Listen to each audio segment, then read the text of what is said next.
Setsuna lay sprawled across the ground, staring at the ruined world around him. Destruction pressed in from every direction, and for a moment he wondered if humanity had already lost. Vidrak sneered above him, voice heavy with scorn, declaring that all their struggles had been meaningless. But Setsuna refused to let the end arrive so easily. With the last scraps of strength in his body, he drove his fist forward in a simple, desperate punch. To his own shock, the strike landed. The death god actually staggered, even if only slightly. A low-level close combat blow had broken through, something even the death god's power could not instantly erase. Yet his body was finished. He felt it failing, too weak to rise again. Vidrak raised his weapon for the final strike, taunting that the playtime was over. That was when the pendant at Setsuna's chest began to glow. The gift from his headmaster, its light returned to his mind like a memory. The emblem of resurgence, his headmaster had called it, carrying within it the spirit of the tower, a relic that could undo a single regret. At the time, Setsuna had scoffed. He had lived his life without regrets, so why would he ever need it? His headmaster had read his thoughts then, smiling knowingly, telling him that the day might come when he would. Now, bleeding and broken, Setsuna admitted the truth. His one regret was never choosing the path of the close combat mage. If he had, perhaps this battle would have ended differently. Next time, he swore, he would crush Vidrak. In a flash, the battlefield was gone. He awoke with a start, his head jerking up as Leo smacked him awake. A familiar voice told him it was his turn. Setsuna blinked in disbelief. Leo, alive. The very same Leo who had vanished before the death god appeared. The classroom stretched out around him. He was back at the MagicAcademy, 10 years earlier, the day of his bitter failure. The ritual of choice. Leo called out again, asking why Setsuna was spacing out in the middle of the ceremony. Heart pounding, Setsuna rose and walked toward the front where the teachers and the headmaster were waiting. Whispers filled the room. One girl muttered that Setsuna was here. Another whispered back that he carried talent for multiple paths. The examiner's book opened, glowing with soft light. Setsuna remembered what came next, choosing a path. Each one carried its own arsenal of spells. But once chosen, a path bound the mage tightly, making it nearly impossible to walk in others. It was like trying to follow two religions at once, impossible to reconcile. The examiner stood in front of Setsuna, asking which path he would specialize in. He showed his own ability with certainty, convinced Setsuna would choose the same. Setsuna paused. Under normal logic, he would have chosen ranged magic, the craft of shaping elements, firing mana at enemies, and wiping out groups with large-scale spells. It kept distance, reduced risk, and built power quickly. Anyone choosing it could rise to become the strongest mage, but strength like that would still fall short against the death god. When he turned away from the ranged option, silence broke into shock. Leo, standing nearby, couldn't understand it. Everyone expected Setsuna to reach for ranged magic. Instead, he chose melee, the path considered useless. The examiner explained without hesitation that melee magic was nothing more than body reinforcement, outdated, crude, limited to close combat. He compared it to standing under a rain of arrows with nothing but a rock to shield yourself. He asked if Setsuna really wanted to destroy his future with such a choice. Setsuna already knew the consequence. By walking this path, he erased any chance of becoming a celebrated mage. No recognition, no reputation. But this was the only branch of magic that could give him even a chance against the death god. He wasn't letting that go. The room stayed silent as his choice was confirmed. Faces shifted from confusion to disbelief. Students whispered. Setsuna stayed still. This was the power he needed.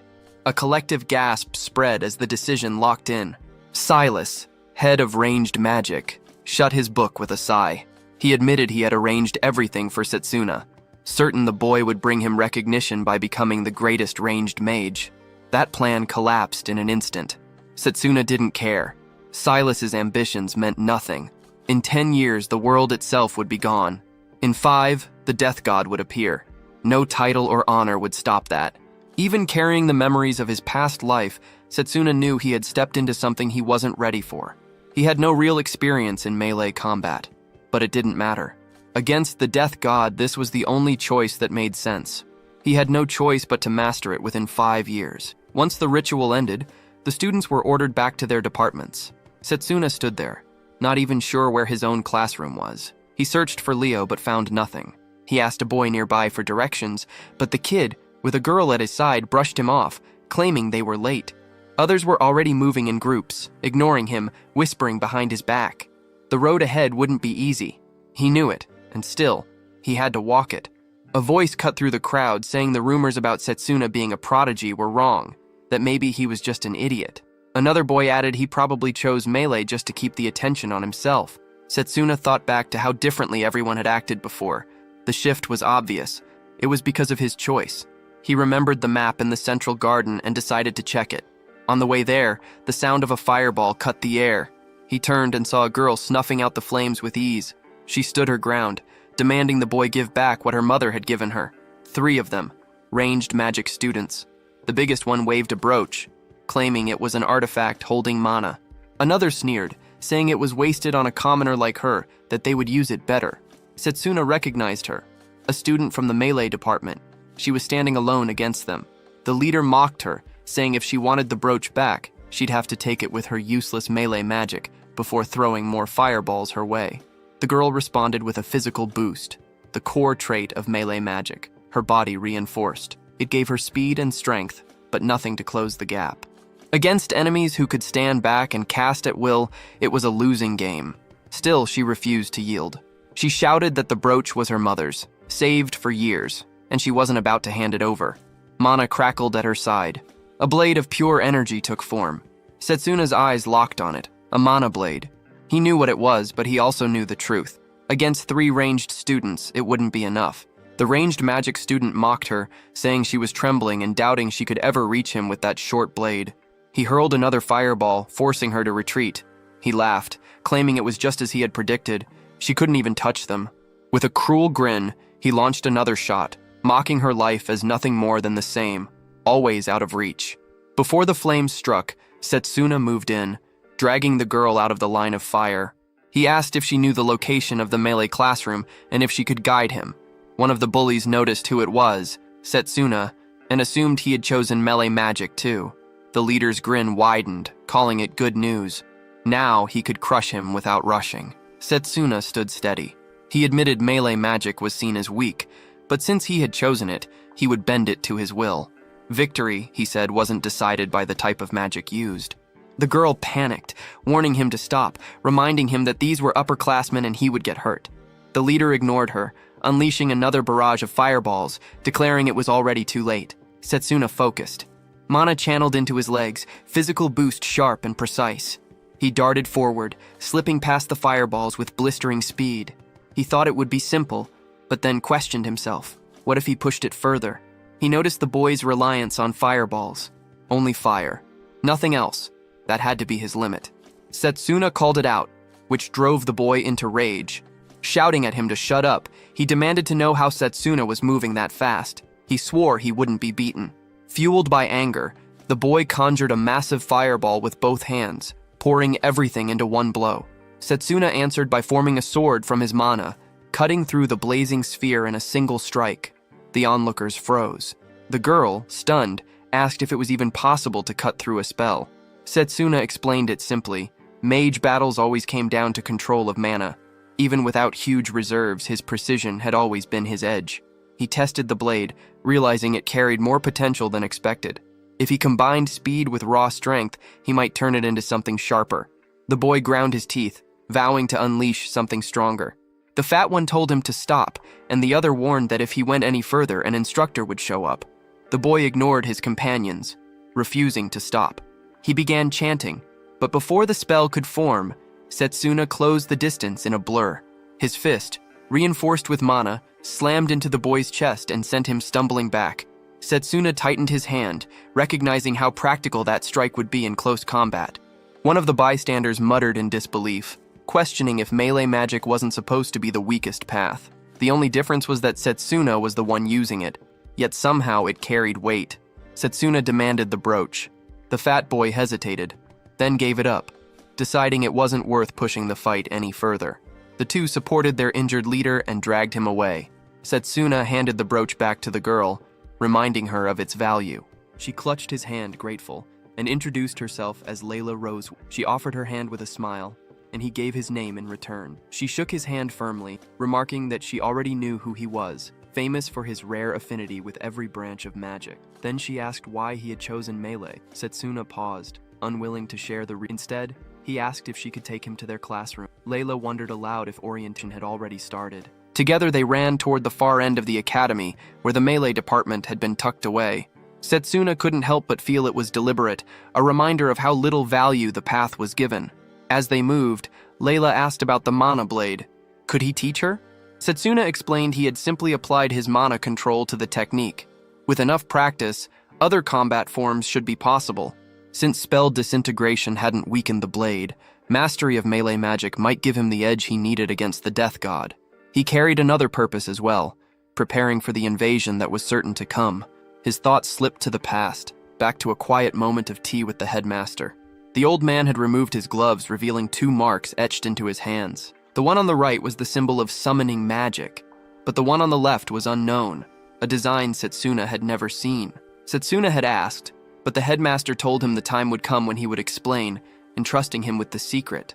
That time never arrived. The headmaster was killed not long after the death god appeared. The one responsible was the death god himself, erasing a man whose strength he feared.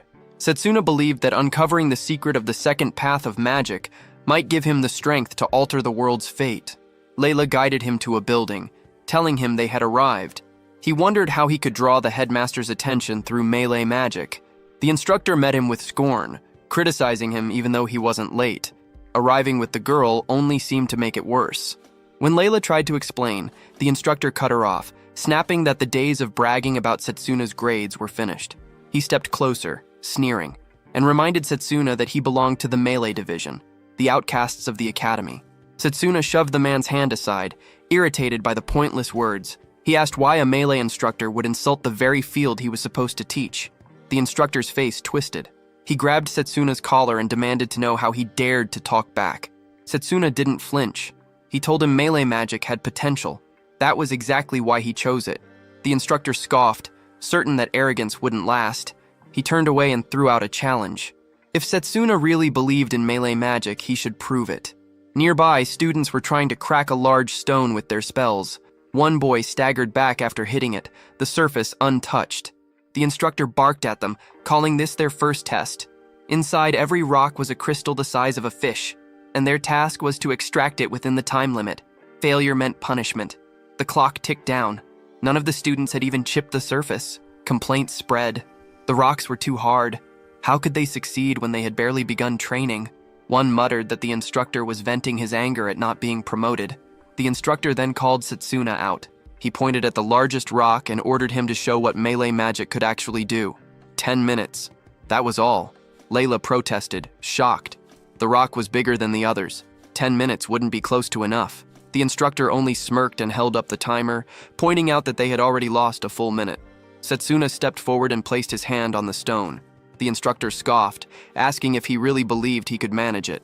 The instructor mocked him, offering extra time if he begged for forgiveness. Setsuna said he would finish it in 10 seconds. The response caught the instructor off guard, and even Layla told him not to be absurd. Zakhtari knew the truth. The rock wasn't only massive, it was dense. He himself would need half an hour to chip away at it. Yet Setsuna didn't back down. He had 10 seconds and nothing more. Setsuna's eyes hardened. He summoned a melee weapon into his grip. If he wanted the headmaster to notice him, he had to rise as the top of this division. He didn't hesitate. The weapon cut across the stone in one strike. At first, nothing moved. Zakhtari shouted that he had expected this. Potential meant nothing. Setsuna was still a student. Then, the rock split apart and collapsed. Setsuna picked up the purple crystal and placed it in Zakhtari's hand, noting that the 10 seconds were enough. Shock rippled through the instructor. Layla was speechless, unable to believe what she had seen. She wondered how he had managed it so easily. The class stared as well. Some whispered that Setsuna might already be stronger than their teacher. One boy even asked aloud if he had surpassed Zakhtari. The instructor dismissed it instantly, accusing Setsuna of using a trick. 10 minutes wouldn't be enough to crack that stone.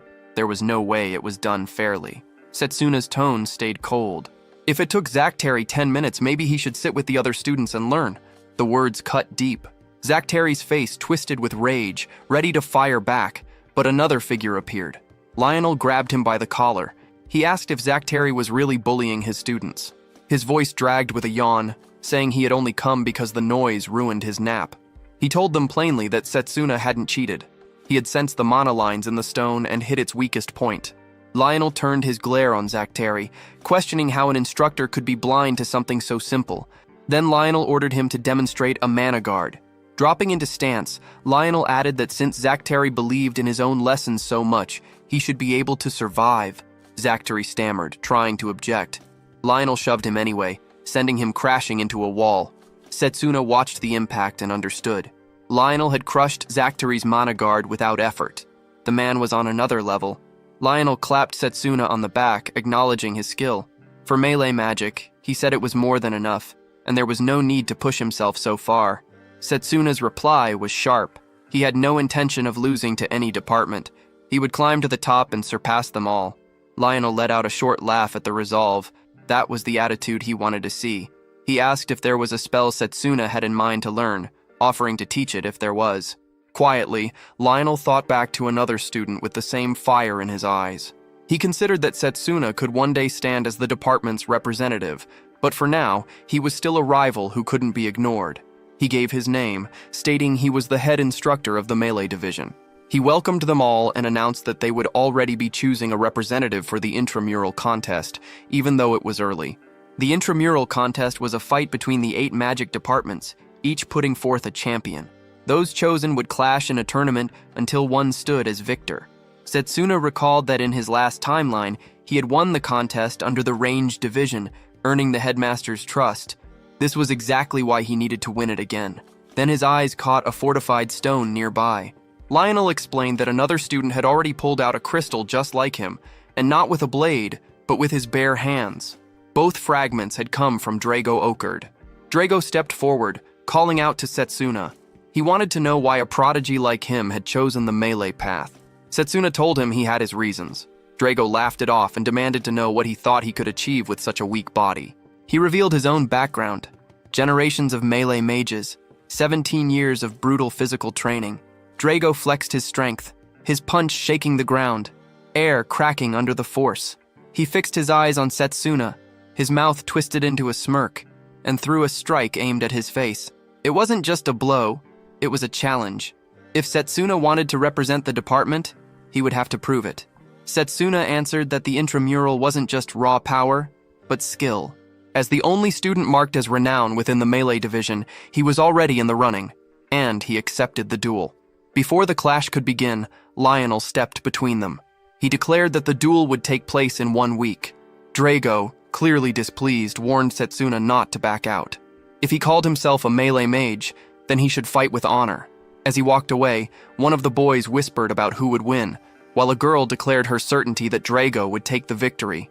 Layla turned to Setsuna, asking if he was sure he could actually defeat Drago. Setsuna shook his head. Drago's body, hardened by years of relentless training, was more than he could handle at this stage. Even so, he carried the thought that there had to be another path forward. Layla, confused, asked where he was headed. Her curiosity drove her to follow him. Together, they moved into the forest until they stopped before a massive tree. She still didn't understand what he was doing. Setsuna placed his hand on the trunk, revealing that this was his hidden training ground. Training here multiplied his strength 3-fold. Layla admitted the tree was extraordinary. Setsuna explained it was the world tree, rooted in place for millennia. A green light poured from its bark, wrapping around him. The tree accepted him as one of its own, and he was covered in the glow. Layla stared at the strange aura, and Setsuna told her it was the world tree's blessing, a power that accelerated recovery for those it accepted. He remembered finding this place even before being sent back in time. With the blessing, he no longer worried about mana depletion. He could push his body beyond its limits, enter different states of training, and continue without pause. Layla was stunned, but couldn't forget Drago's overwhelming background. Born a melee mage, trained since birth, he was a wall of muscle and willpower. Still, she felt indebted to Setsuna for returning her brooch. Her way of paying him back would be to spy on Drago. In the melee training hall, students drilled under Lionel's watch. Drago was among them, loading immense weights onto his body. After finishing one set, he asked Lionel if any fortified rocks remained. Lionel frowned, asking if Drago planned to crush every last one. Drago said he wasn't breaking them, just borrowing them. He stacked several heavy rocks across his back and dropped into push-ups. The ground trembled under each repetition. Layla, watching from the edges, wondered if he was even human. She couldn't tell if a punch from him would be something Setsuna could ever withstand. Her thoughts turned to whether Setsuna had any chance at all. Elsewhere, under the world tree, Setsuna sat with a martial arts manual spread open. Layla hurried back to him, frustrated. Drago was in the training hall doing push-ups with 5 fortified rocks balanced across his back, and here Setsuna was, sitting and reading. Setsuna admitted that Drago was impressive, but said that kind of intensity was simply the right level for physical training. He told Layla there was nothing to worry about, that it was part of his plan. His eyes lit with interest. She pressed him for clarity. He explained it came from a spell called Physical Bodybuilder. It hardened the body and sharpened control over nerves through mana. Channeling mana into the legs boosted movement and power. Into the fists increased striking force. Into the brain heightened memory.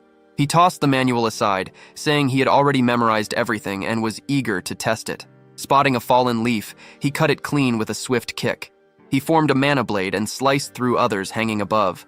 Layla was startled at how fast he had grasped it. Setsuna muttered it wasn't enough. A sharp pain hit him, forcing him to his knees. Blood welled on his hand. Layla demanded to know what happened, but Setsuna brushed it off. The world tree's green glow wrapped around him. He explained that with the physical boost, he was forcing his muscles to the limit, breaking them down so the recovery would rebuild them stronger. The wound closed before her eyes. She asked if it was really necessary. Setsuna said he had no chance of matching Drago through normal training. Drago had years ahead of him. He had only 1 week. He swore he would repeat the process 1,000 times before the duel. Layla was stunned, asking how he could survive such strain even once, let alone endlessly. Setsuna said perfection wasn't the point. He remembered the time when he couldn't wield magic at all. Back then he trained daily, failed countless times, but never gave up. As long as progress was made, it was worth it. Endurance came from that. They continued training together. During breaks, Layla thought about him.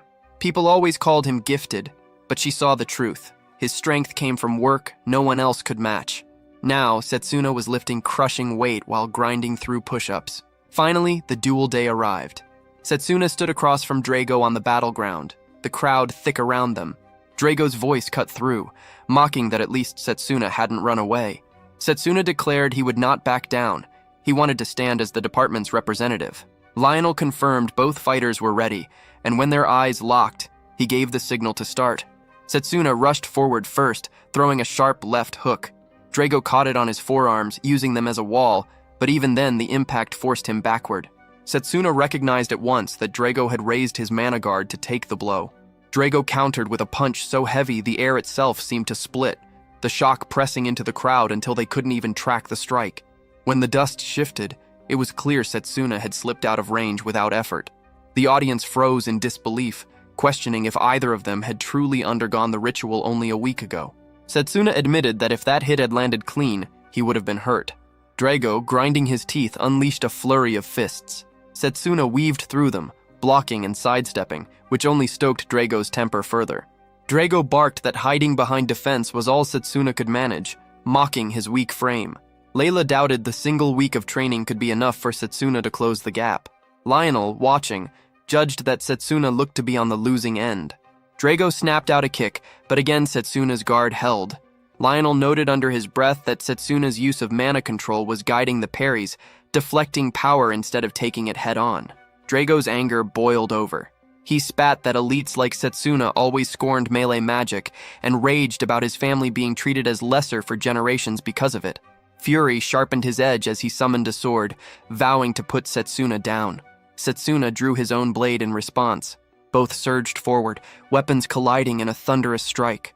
Drago pressed with rapid cuts, forcing Setsuna to leap and dodge until Setsuna countered with a slash of his own. Drago rebounded, swinging again, and the ground split beneath them as their strength tore into the stone. Charging once more, Drago's face twisted with rage. Setsuna's mind drifted to the words of 2 boys who mocked him for daring to face Drago, for choosing melee magic at all. He steadied himself, telling Drago that he understood his anger, but his own goal was higher. Drago faltered, confused by the words. In that moment, Setsuna broke through his mana-forged sword guard with a precise strike.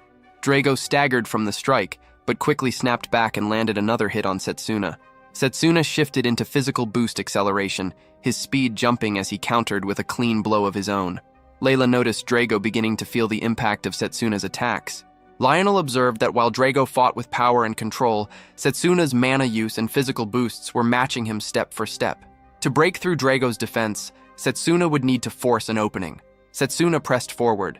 Drago summoned another sword and swung wildly, rage spilling into the strike. Setsuna sensed the danger and slipped aside. The blade smashed into the ground, breaking it apart. Drago smirked, confident Setsuna's legs wouldn't carry him away forever. He tightened his fists, his fury making Layla wonder what he had planned next. Drago lunged with a crushing punch, but the hit landed on an afterimage. The real Setsuna was already above him. From the air, Setsuna explained that by focusing mana at a point, an afterimage could be created to confuse the enemy. Without pause, he launched forward with full speed. Drago braced himself for another clash, but Setsuna dropped the words to end it and swung down. The slash tore through with decisive force. The crowd went silent, stunned. Lionel watched closely, impressed by how Setsuna used movement to set up the finishing blow. Both fighters had shown remarkable strength. He stepped in, calling the match finished and declaring Setsuna the winner. Drago was on the ground, cut down by the final strike. Layla lit up with relief at the result. Yet, against expectation, Drago slowly rose again. Gasps rolled through the crowd. His endurance was proof of his raw strength, but fury twisted his face. He thought Setsuna had pulled back at the end, holding back the kill. Setsuna offered a hand to lift him. Drago, still burning with anger, demanded to know what Setsuna was fighting for. Setsuna hesitated, then said it was to never lose to anyone or anything, to keep climbing higher no matter what. Drago's expression shifted. He admitted that must be why Setsuna was so strong, and finally accepted the loss. Setsuna told him he had been a worthy opponent, and that his strength would be needed in the coming fight against the Death God. Lionel stepped forward, pointing out that Setsuna must have carried immense determination to fight Drago at such close distance. He lifted Setsuna's hand and announced that by the outcome of the duel, Setsuna would now stand as the representative of the melee magic department. Days later, Lionel guided Setsuna to a chamber, explaining he was about to face the representatives of the other divisions. He admitted he was the last person fit to give advice, but warned him not to stir trouble. Setsuna promised nothing would happen and walked inside where 7 figures waited. A boy with glasses eyed him, questioning if the melee magic department really planned to show up this year. He called it shameless. Setsuna identified him at once. Noel, the enhancement magic representative. Noel closed the distance, pressing his leg over Setsuna's as if to pin him. He mocked that they would meet in the first match, reminding everyone that in 100 years, no melee magic fighter had ever won. He sneered that Setsuna should sit in the corner and lift weights instead. Setsuna stayed composed, shifting his leg to press back, remarking that the enhancement division had a curious way of greeting people. Was this how they did things here? Noel's temper spiked, but Setsuna remained steady, dismissing the past century of failure. He declared that he would take the championship this year. Noel scoffed, telling him to keep dreaming. The door opened and the headmaster entered, smiling at the tension. He remarked that it was good to see such fire, but they should save it for the actual contest. All representatives rose in respect. Setsuna noted how the timing of the headmaster's appearance mirrored his previous life exactly. The headmaster stood before them. A pink-haired woman greeted him warmly, promising to bring pride to him through her performance in the contest. Setsuna recognized her, Carol of the Summoning Magic Department. Cheerful but dangerous, she had been a strong opponent in the previous timeline.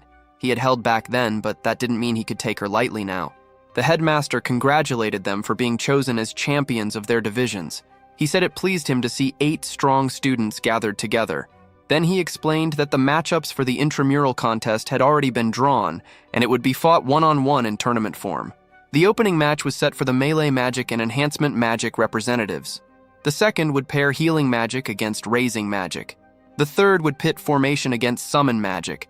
The final match placed irregular magic against alchemical magic. The headmaster explained that the contest served as a chance to witness other branches of magic firsthand. Battles would begin in 10 days, leaving time for rest and training. He said he looked forward to the results. The students bowed in agreement. As they did, Setsuna felt this was his chance. When the headmaster turned to leave, he called out. The headmaster stopped, acknowledging him as the melee magic representative. Setsuna introduced himself and asked if he could make a request. If he won the contest, would the headmaster allow him to study his magic? The headmaster seemed surprised, pointing out that as a summoner, his arts would hardly help a melee mage. Setsuna pressed, saying he wanted to learn about his second specialization. The headmaster's face hardened, irritation breaking through as he demanded to know where Setsuna had heard of that. The weight of Setsuna's presence was already suspicious, but backing down now was impossible. If the melee magic division won for the first time in 100 years, it would shift how the world viewed them. His request was not excessive. After a pause, the headmaster admitted he saw no ulterior motive and agreed to test him if he claimed victory. Setsuna bowed, thanking him. The headmaster warned the path ahead would be far from easy. Setsuna, unwavering, declared he would win and claim the knowledge. The headmaster walked off, noting the resolve in him. That evening, Setsuna sat alone outside, eating a meal and thinking back over 10 years at the academy. There had never been much to fill his free hours. He made a note to thank Layla for recommending the food. His mind returned to the 10 days left before the contest, sharpening his focus on preparation. Suddenly, a voice cut in, telling him not to bother with preparations. A massive fist crashed toward him. Setsuna caught the blow with his hand, pushed back to create space, and saw his attacker clearly. It was a golem. Noel hid in the shadows, watching everything unfold. He judged the attempt decent, though only possible because he exploited Setsuna's blind spot. Setsuna quickly understood the golem had been conjured by Noel, who wielded the ability to turn life into stone. He wondered what Noel intended next. Noel stepped up the pressure, insisting they should settle things now instead of waiting for the official match against a melee mage. He summoned several more golems to strike from behind, declaring Setsuna would pay for humiliating him. Setsuna stayed calm, pointing out that Noel had brought this on himself. As bells rang in the distance, Noel decided to stop, muttering that it would look bad if others caught him cornering a weak opponent. He dismissed the golems and left, promising to crush Setsuna fully in the upcoming duel. Setsuna noted how skilled Noel was, managing multiple golems at once, but his focus drifted back to the bread he dropped, knowing the meal was ruined. The next day in the melee department, Lionel gathered the students. He announced that before the intramural contest, he would review the battle between Drago and Setsuna. He asked if they had recognized their weaknesses. Both nodded. Drago admitted his control over mana, and emotions had been unstable. When asked, Setsuna stated his physical strength was lacking, and that Drago had overpowered him in that area. Lionel accepted their honesty, stressing that growth required confronting shortcomings. He urged them to target these weaknesses in their training. Layla raised her hand, asking if the match would double as practice for the contest. Lionel considered it a sharp question. He explained that Setsuna's first match would be against the Enhancement Magic Division. From what Setsuna had seen, Noel specialized in commanding large numbers of golems, and since golems had physical bodies, fighting them would not be much different than facing melee opponents. Lionel assigned their drills. Drago was to improve speed, attacking from multiple directions to simulate a group of golems. Setsuna was to focus on blocking and counterattacks. Drago prepared, vowing it wouldn't end like before. Setsuna replied that he expected the same.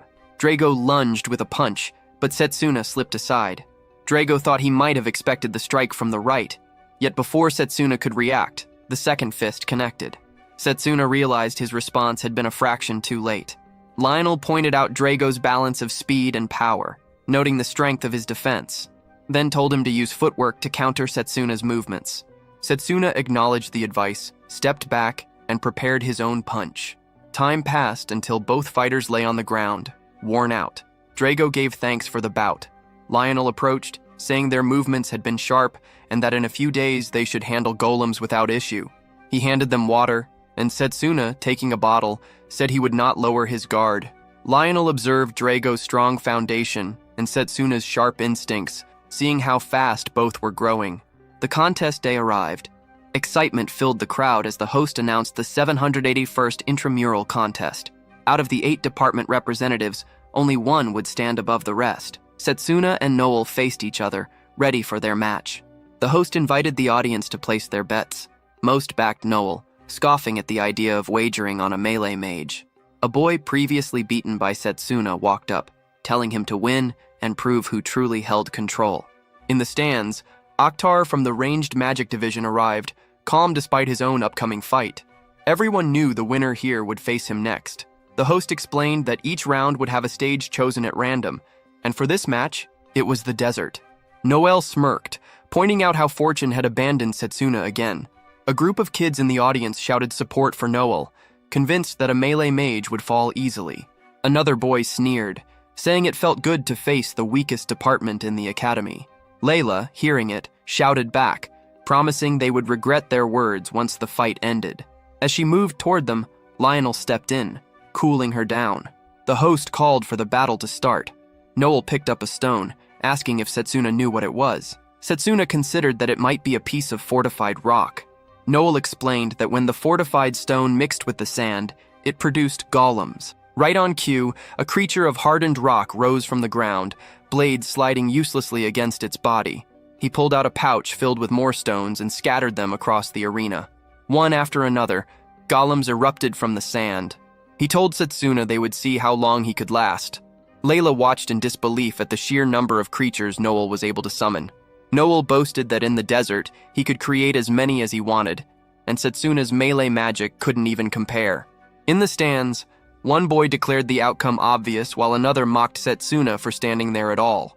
Noel turned back to his opponent, asking if he had any last words. Setsuna called it disappointing, saying he expected more. The remark caught Noel off guard, but he quickly regained himself and ordered the golems to attack. Dust and sand filled the air as they advanced, and Noel smirked, saying this was the price for daring to provoke him. The audience couldn't see through the swirling haze, left to guess what was happening. Inside the storm, Setsuna drew on his mana, cutting down the golems one after another. He had mastered how to crush them long ago. Gasps erupted from the crowd when the shapes of shattered constructs appeared through the dust, and even Noel was stunned at how easily they fell. He frantically conjured more and sent them forward, but Setsuna stayed calm, moving toward him. In close quarters, melee had no equal, and golems with stiff, predictable moves were nothing but targets. He sliced through again, driving Noel into panic. Noel screamed that he could summon more, but Setsuna pressed forward. He reached him, muttered about luck running out, and drove a punch into his body, sending him flying. Some in the crowd couldn't tell what had just happened. Others admitted they couldn't see anything through the haze. When the sandstorm thinned, the victor stood clear, Setsuna, chest rising heavy, but on his feet. Layla shouted in joy at the sight. One boy asked his friends if he heard right. Had the melee division actually won for the first time in years? A student with glasses muttered that maybe Noel had just drained his mana with too many summons. Speculation rippled through the crowd, theories piling up on how it ended. But Silas broke through the noise, stating flatly that Noel hadn't lost because of a mistake. He lost because Setsuna was simply stronger. A student nearby admitted the fight with the melee magic representative had turned out far more interesting than expected, but argued safeguards should have been enforced. The second round began, clashing hard from the start. After watching, Setsuna walked over to Layla. She praised his performance and asked if he planned to stay for the next match. He said he would, noting it would help him prepare for what was coming. He knew the second fight put summon magic against formation magic. The host announced Carol, the summon magic representative, had the advantage, while the formation magic student struggled to close the gap. Setsuna watched closely, thinking that even if the formation user was losing, his techniques were sharp and worth studying against melee. Layla remarked that the spells looked flashy, but she still wanted to grow through melee magic. Setsuna asked why she had chosen it, when she could have had potential in other paths. Layla explained, recalling a memory from childhood. She had been playing with her younger brother when a bear attacked them. They had no chance until a melee mage appeared and saved them. That image of strength stuck with her. From then on, she decided she wanted to be like that mage, strong enough to protect others. She admitted it sounded childish and felt embarrassed. Setsuna said it wasn't childish. A goal gave people limitless drive to grow stronger. Layla asked if he really believed that, and he nodded. At that moment, Leo approached. Setsuna recognized him as the sharpest in the ranged magic division, second only to himself. Leo gave credit to Setsuna for his win, admitting that for someone from melee magic, his power was striking. He then turned his eyes to the girl next to Setsuna and asked who she was. Leo hesitated, words hanging, and asked if they understood each other. Setsuna was caught off guard by the question. Layla quickly cut in, insisting it wasn't what he thought, then stood and walked away. As she left, she wondered aloud if Leo was Setsuna's friend, and suggested they should sit together to watch the rest of the matches. Setsuna kept thinking about Layla's strange reaction. Leo sat beside him, and Setsuna asked why Akhtar had become the ranged magic representative instead of him. Setsuna admitted his surprise since Leo's skills were obvious. Leo's tone dropped, carrying a hint of regret. He explained that Akhtar was sly and had manipulated him into stepping down so he could take the role. He warned Setsuna not to underestimate Akhtar, because he would use any means to get what he wanted. Setsuna understood the type, and knew he would have to stay sharp. Elsewhere, Akhtar stared at a box of flowers, a twisted smile on his face. When the tournament resumed, the host declared the first match of the second round, ranged magic against melee magic. The stage was set so that any fighter who fell would not only lose but also suffer from a punishing scoring system. Drago, seated next to Lionel, muttered that even reaching Akhtar would be a challenge. Lionel agreed, noting the disadvantage. Akhtar sat with Silas, remarking on how perfect the stage was. Silas, proud as head of the ranged magic department, claimed Setsuna would be forced to regret his choice of melee. Akhtar smirked, saying regret was only possible if Setsuna even made it to the fight. The host called out that the match was about to begin, but Setsuna hadn't shown up. If he didn't appear within 5 minutes, ranged magic would win by default. Lionel and Drago were stunned. The scene shifted to 10 minutes earlier in the waiting room. Layla had knocked and entered, asking how Setsuna felt. He told her he was fine, then pointed to a vase nearby.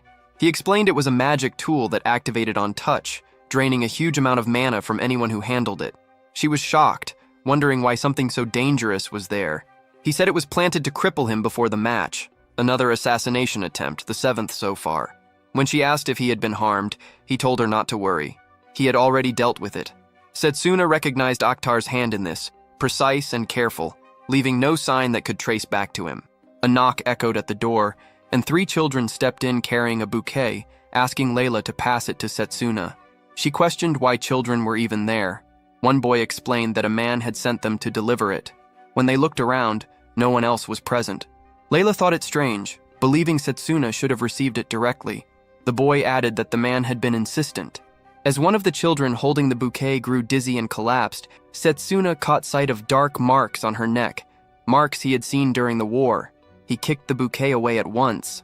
Alarm spread across Layla's face as she asked what was wrong. Setsuna explained the flowers were venium, a lethal plant.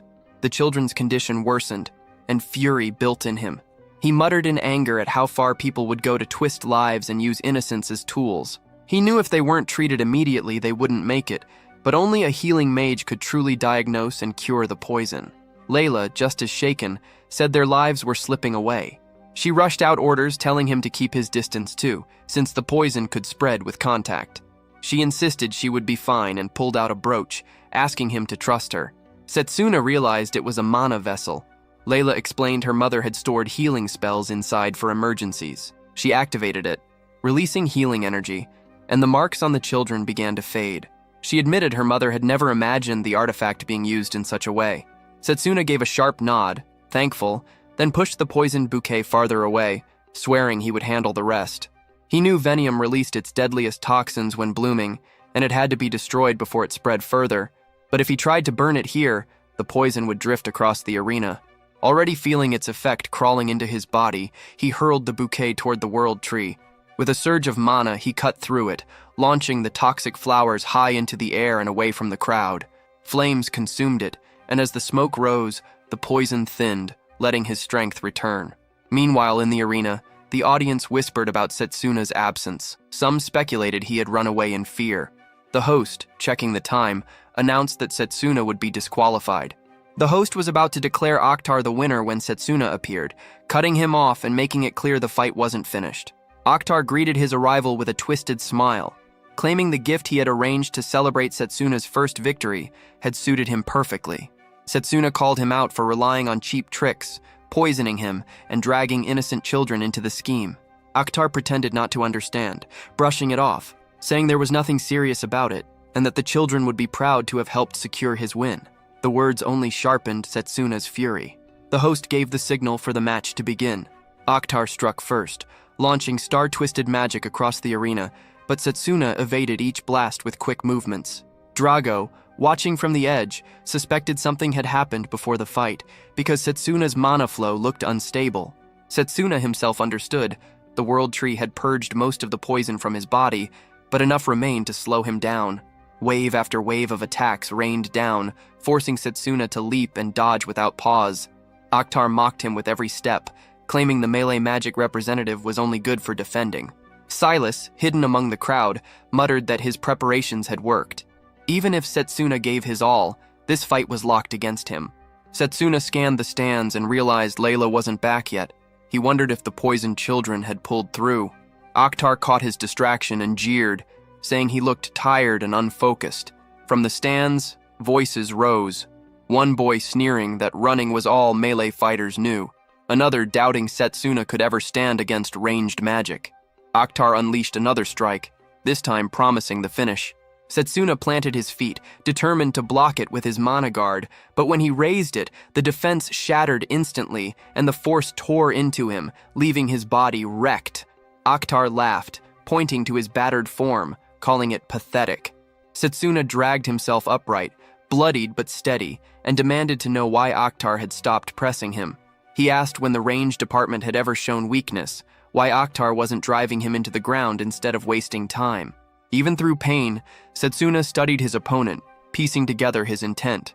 Akhtar smirked, realizing Setsuna was still dissecting every move, even as he fought to stay alive.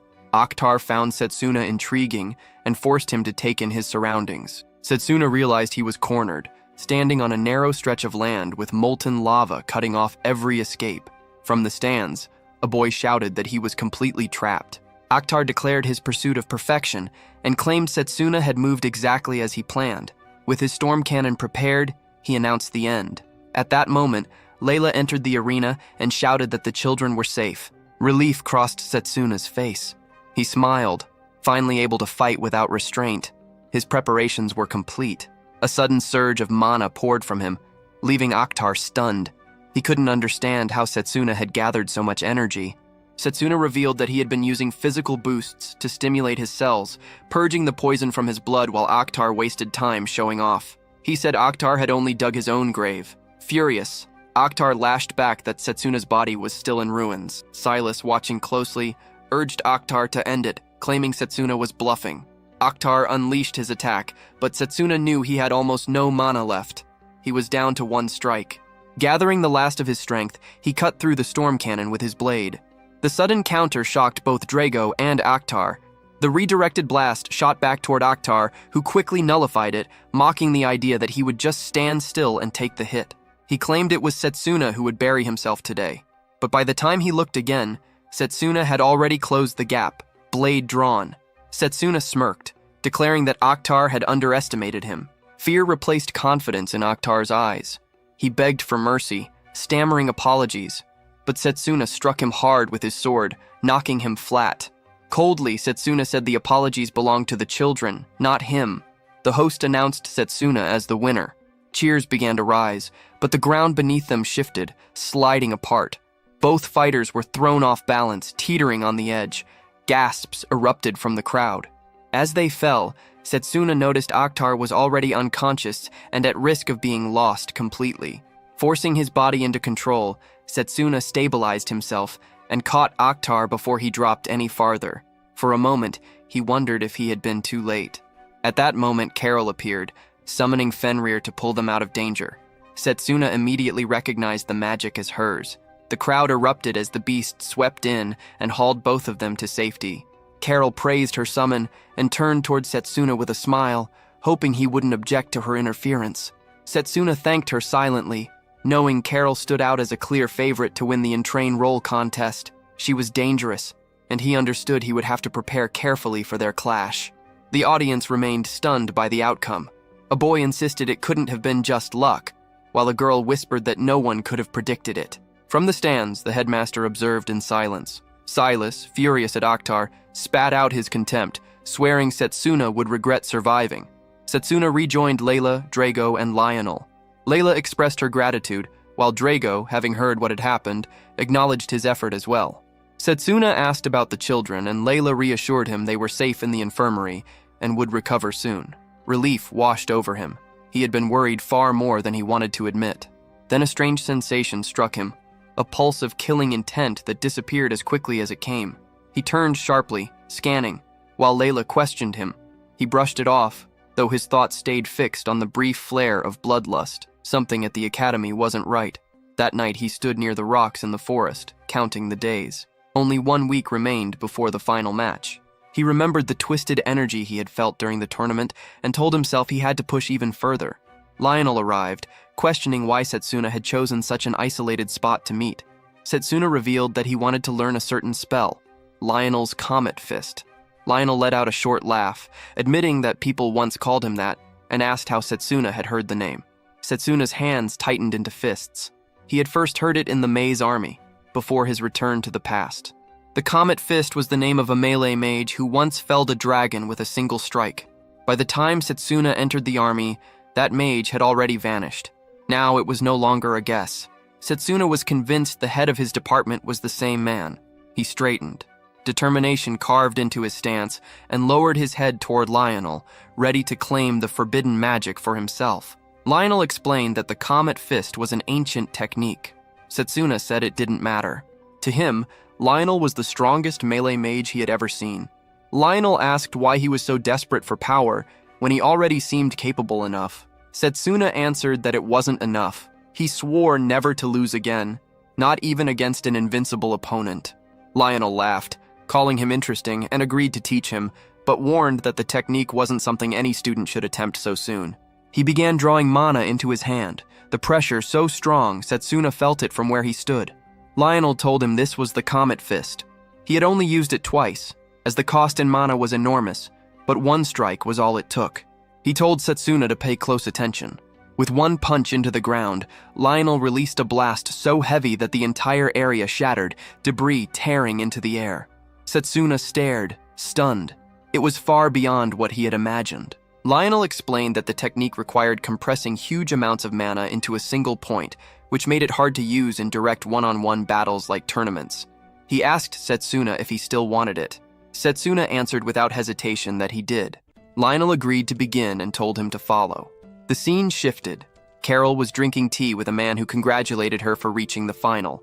She thanked him, and he asked if she was sure she could defeat the melee representative. Carol smiled, brushing off his words, saying the outcome was uncertain, though she intended to give everything. As he drained his cup, she rose to refill it. In that instant, the man slipped out a card, activating it against her. An emblem flared on the back of her neck and she collapsed. He smirked, thinking it would be perfect if Carol eliminated Setsuna, but if not, he would remove them both. Meanwhile, Setsuna trained relentlessly, questioning if he was prepared. Lionel was stunned when he saw the results. Setsuna had mastered in 1 week what should have taken years. Accepting the proof, Lionel declared he had passed, ending the lessons of the Comet Fist, also known as the Charge Bullet. The day of the final match arrived and the arena was filled with spectators. The host declared the start of the Elm Ridge MagicAcademy's 781st Intramural Contest Final. The first fighter was Carol, coming in with consecutive wins for the Summoning Magic Department. Her opponent was Setsuna from the Melee Magic Department, the one who had turned the entire contest upside down that year. The students argued over the outcome. A boy was sure Carol would win, pointing out her dominance in every fight so far. A girl countered, insisting that Setsuna was strong as well, and after watching his last fight, she was openly cheering for him. 3 children in the stands shouted for Setsuna, their voices cutting through the crowd. The chosen stage was the goddess's ruins. Expecting chaos, a formation mage reinforced the battlefield with a powerful barrier. Layla, standing with Lionel, said the conditions looked fair. Lionel kept his own doubts quiet, while Setsuna glanced at the headmaster, reminding himself of the promise made to grant him a second specialization. Carol believed Setsuna had prepared thoroughly, but she was ready to summon Fenrir and force him to fight with everything he had. The host called for the match to begin. Fenrir appeared at her side, and she mounted the beast, driving it straight at Setsuna. He slipped past the first charge, eyeing the attack and wondering if it carried a glacial bomb mixed with snow flurries. Carol pressed harder, sure his defenses would break sooner or later, confident he would regret trying to endure her pace. Fenrir struck again, but Setsuna activated his physical amplifier, multiplying his speed tenfold. With that burst, he dodged cleanly and pushed close enough to aim a slash at Fenrir. Layla's relief was clear, but Lionel stayed cold, noting that familiars were nothing but masses of mana. Injuries wouldn't last. Carol admitted his effort wasn't bad, but ordered Fenrir to release its real strength. The ground began to freeze over, ice spreading across the ruins. Setsuna froze in shock for a moment, realizing the cold wasn't reaching beyond the barrier but inside. Fenrir's strength was climbing fast. A man on the sidelines stood over the frozen floor, muttering that Fenrir's attacks would now hit even harder. His eyes locked on Setsuna, waiting for his next move. Setsuna knew that regular strikes wouldn't matter. The longer the fight stretched, the more the tide would turn against him. He shifted to using the broken ruins as platforms, jumping across them, preparing himself to gamble on the charged bullets. Setsuna shaped a blade from his mana and braced himself as Fenrir's strikes hammered the stone beneath him. From the stands, one boy guessed he wasn't attacking at all, only defending. Another muttered that Setsuna was no match for a summoning mage. The 3 children cheering him earlier now looked uneasy, worried he might lose.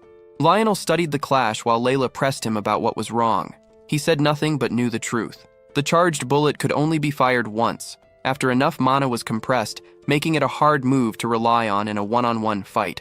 Still, Setsuna's control was razor sharp, and he was slowly channeling everything into his fist. The effort wasn't easy. Carol on the other side admitted she had no idea what Setsuna was hiding, but she wasn't going to wait to find out. She called out Garuda, a bird familiar, to fight alongside Fenrir. Dravo's eyes widened. 2 summons at once. Lionel muttered that her skill was undeniable. Both beasts lunged at Setsuna together. Layla's face tightened with worry, but Setsuna met the assault with both arms, forcing them back.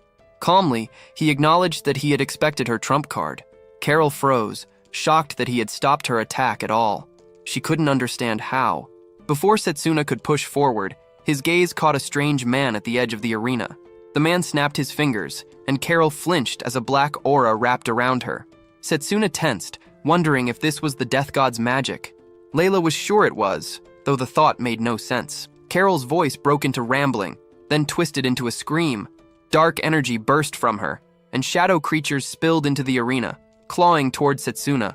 The crowd recoiled, confused at how many familiars she could possibly summon. Lionel's face hardened. This wasn't her magic. He demanded the match be stopped, shouting at the formation mage to drop the barrier. But the villain laughed, saying only the caster could remove it, and the formation mage was already in his grip. Setsuna fought against the creatures, realizing the one behind it all had to be nearby. He activated mana detection to lock onto the source. The man sneered, telling him to worry about the fight instead. He ordered Garuda forward, its strike sending Setsuna crashing back. Layla's heart pounded as she watched him struggle to rise. The man mocked that Setsuna would never find him hidden in the crowd, and in his weakened state he could do nothing. Lionel felt the urgency building. Setsuna had no time left to prepare another charged bullet, and Carol's body was breaking down fast.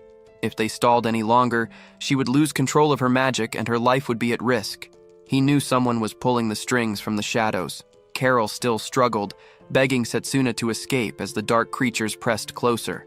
He ignored the warning, weaving past her attacks and cutting down monsters on his way toward her. A horned beast lunged at him, but Setsuna seized its horns and slammed it against the others. The headmaster kept watching while Lionel rushed up the stairs, cursing the pace. At this rate, Setsuna would be crushed. The only way out was to locate the formation mage who had locked the barrier, and Lionel could only hope Setsuna survived long enough. Another beast, long and sharp-horned, charged straight at Setsuna and pierced his leg. Layla gasped, her face tight with fear, and the students around her broke into nervous chatter. The man behind the dark magic smirked and called the fight finished, sending the familiars forward to tear him apart. They swarmed. Fenrir clamped its jaws on Setsuna's hand, tearing into him and driving a scream from his throat that echoed across the arena. In the agony, Setsuna remembered Lionel's lesson. He had asked the students what mattered most in melee magic. Drago had said it was striking the enemy down in one blow. Setsuna had added that it was about closing the gap while taking as little damage as possible. Lionel had ended it with the core truth. Never let an attack break your focus. Stand firm, endure, and land the final strike. He had ordered them to start training against damage that day. The memory snapped Setsuna back. His defense had held. The man watching frowned. believing Setsuna's arm destroyed, then wondered if the boy had done it on purpose to pour mana into one strike. Setsuna knew the familiars were at their peak frenzy. One slip and they would tear him apart like prey. He roared that it would end in one punch, then unleashed the charged bullet. The blast tore through, erasing all the familiars in a single strike. When it was over, Carol staggered and nearly collapsed. Setsuna rushed to her, checked that she was alive, then eased her down gently. The crowd stared in disbelief, whispering whether she had truly fallen. The host declared Setsuna the winner, the first melee mage in a century to claim the title. The arena erupted in cheers. Some students whispered about the last techniques he had used, moves none of them had ever seen before. Layla and Dreva were glowing with joy at the result. The boy Setsuna had once saved, the same one who had lost to him earlier, said he had expected this and admitted he had even placed his bet on Setsuna. His friend asked how much he had earned. The answer was that he hadn't thought Setsuna would actually win, but he couldn't stand by without acting. He added that the formation mage had to be dealt with. The man then sensed something off, muttering about someone praising the formation mage, and marked a symbol across the mage's back with hidden magic. Lionel, following the strange presence, reached the area and found the formation mage lying on the ground. Something had already happened, though he couldn't tell what. Moments later, the barrier around the arena broke apart. The headmaster stepped down to the stage, stating that Carol had collapsed simply because she had forced too many familiars at once. Setsuna wasn't convinced. He felt certain someone had been controlling her. The headmaster examined Carol closely and concluded that a magical artifact had been used. He told the crowd to leave the matter to him. While he worked to stabilize her, he turned to Setsuna, acknowledged his strength, and confirmed he would honor his promise. Setsuna accepted the words. Before leaving, the headmaster instructed Setsuna to meet him in his office the next day. Afterward, Setsuna went to the infirmary where a healer patched his wounds. She warned that his injuries weren't fully healed and told him to rest. He thanked her, changed into new clothes, and just as he finished, a knock came at the door. Lionel entered with Drago, Layla, and the 3 children. Layla immediately asked about his condition. Setsuna flexed his hand to show he was fine. Relief washed over her face as she congratulated him again. Drago followed with his own words, proud and smiling, calling Setsuna the pride of the melee department. The children bounced with excitement, saying they loved watching him fight and thought he was incredible. After the exchange, they all left, leaving Lionel alone with Setsuna. Lionel reported that the formation mage had stabilized and regained consciousness. He added that Carol's condition was poor, though she was no longer in immediate danger. Once she recovered, they could uncover more about what had truly happened. What mattered most now was clear. Someone had targeted Setsuna during the match. Lionel pressed him to consider who might be responsible. Night fell. A figure cloaked in shadow approached a quiet room, testing the door only to find a barrier woven against intruders. It made no difference. With a single surge of power, the ward cracked apart and dissolved. The intruder stepped inside. Carol lay unconscious on the bed. The figure muttered that she would have to be erased before Setsuna. Anyone who knew the truth couldn't be left alive. He released an attack meant to end her life, only for a blade to cut it down in midair. Setsuna stood before her, eyes burning with grim resolve. He had expected the culprit to come, though he had hoped it wouldn't turn out to be Leo. Leo admitted that Setsuna had finally pieced things together, though he noted Setsuna had no proof until now. He said he had suspected the truth as well, only becoming certain in that moment. Suggesting they take it outside, he turned toward the night. Setsuna followed, aware that his body was not fully healed. Fighting in his state would be reckless, maybe fatal. Leo told him to drop the frown and asked when suspicion had first taken root. Setsuna recalled the ritual of the choice, the moment Leo had suddenly vanished without reason. That absence was too strange. It was just as suspicious that Leo had not been picked as the ranged magic representative. No trick Akhtar used would have fooled him so easily. Leo admitted he should have been chosen instead. Setsuna pressed on.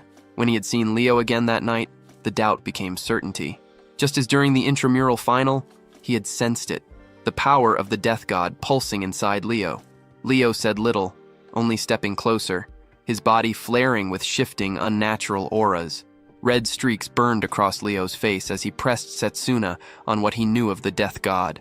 Setsuna read the magic instantly and felt the shift in Leo's presence. The truth hit him. Leo was no ordinary enemy but a servant of the death god.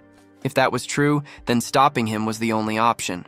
Leo mocked their broken bond, calling for an end to their so-called friendship.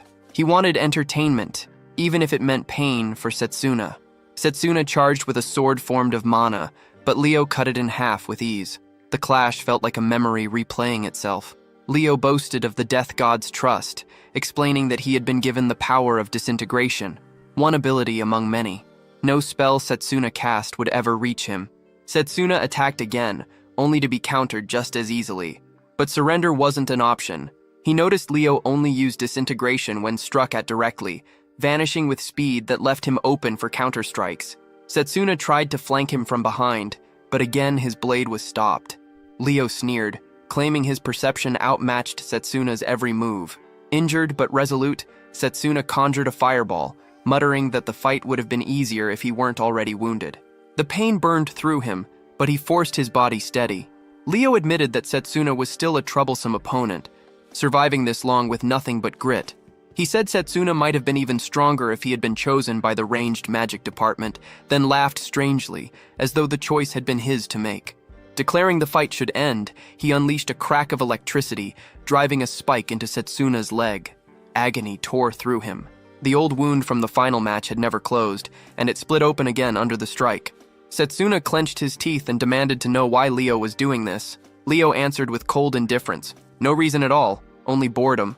Like toppling a castle built by someone else. Setsuna's thoughts twisted with anger.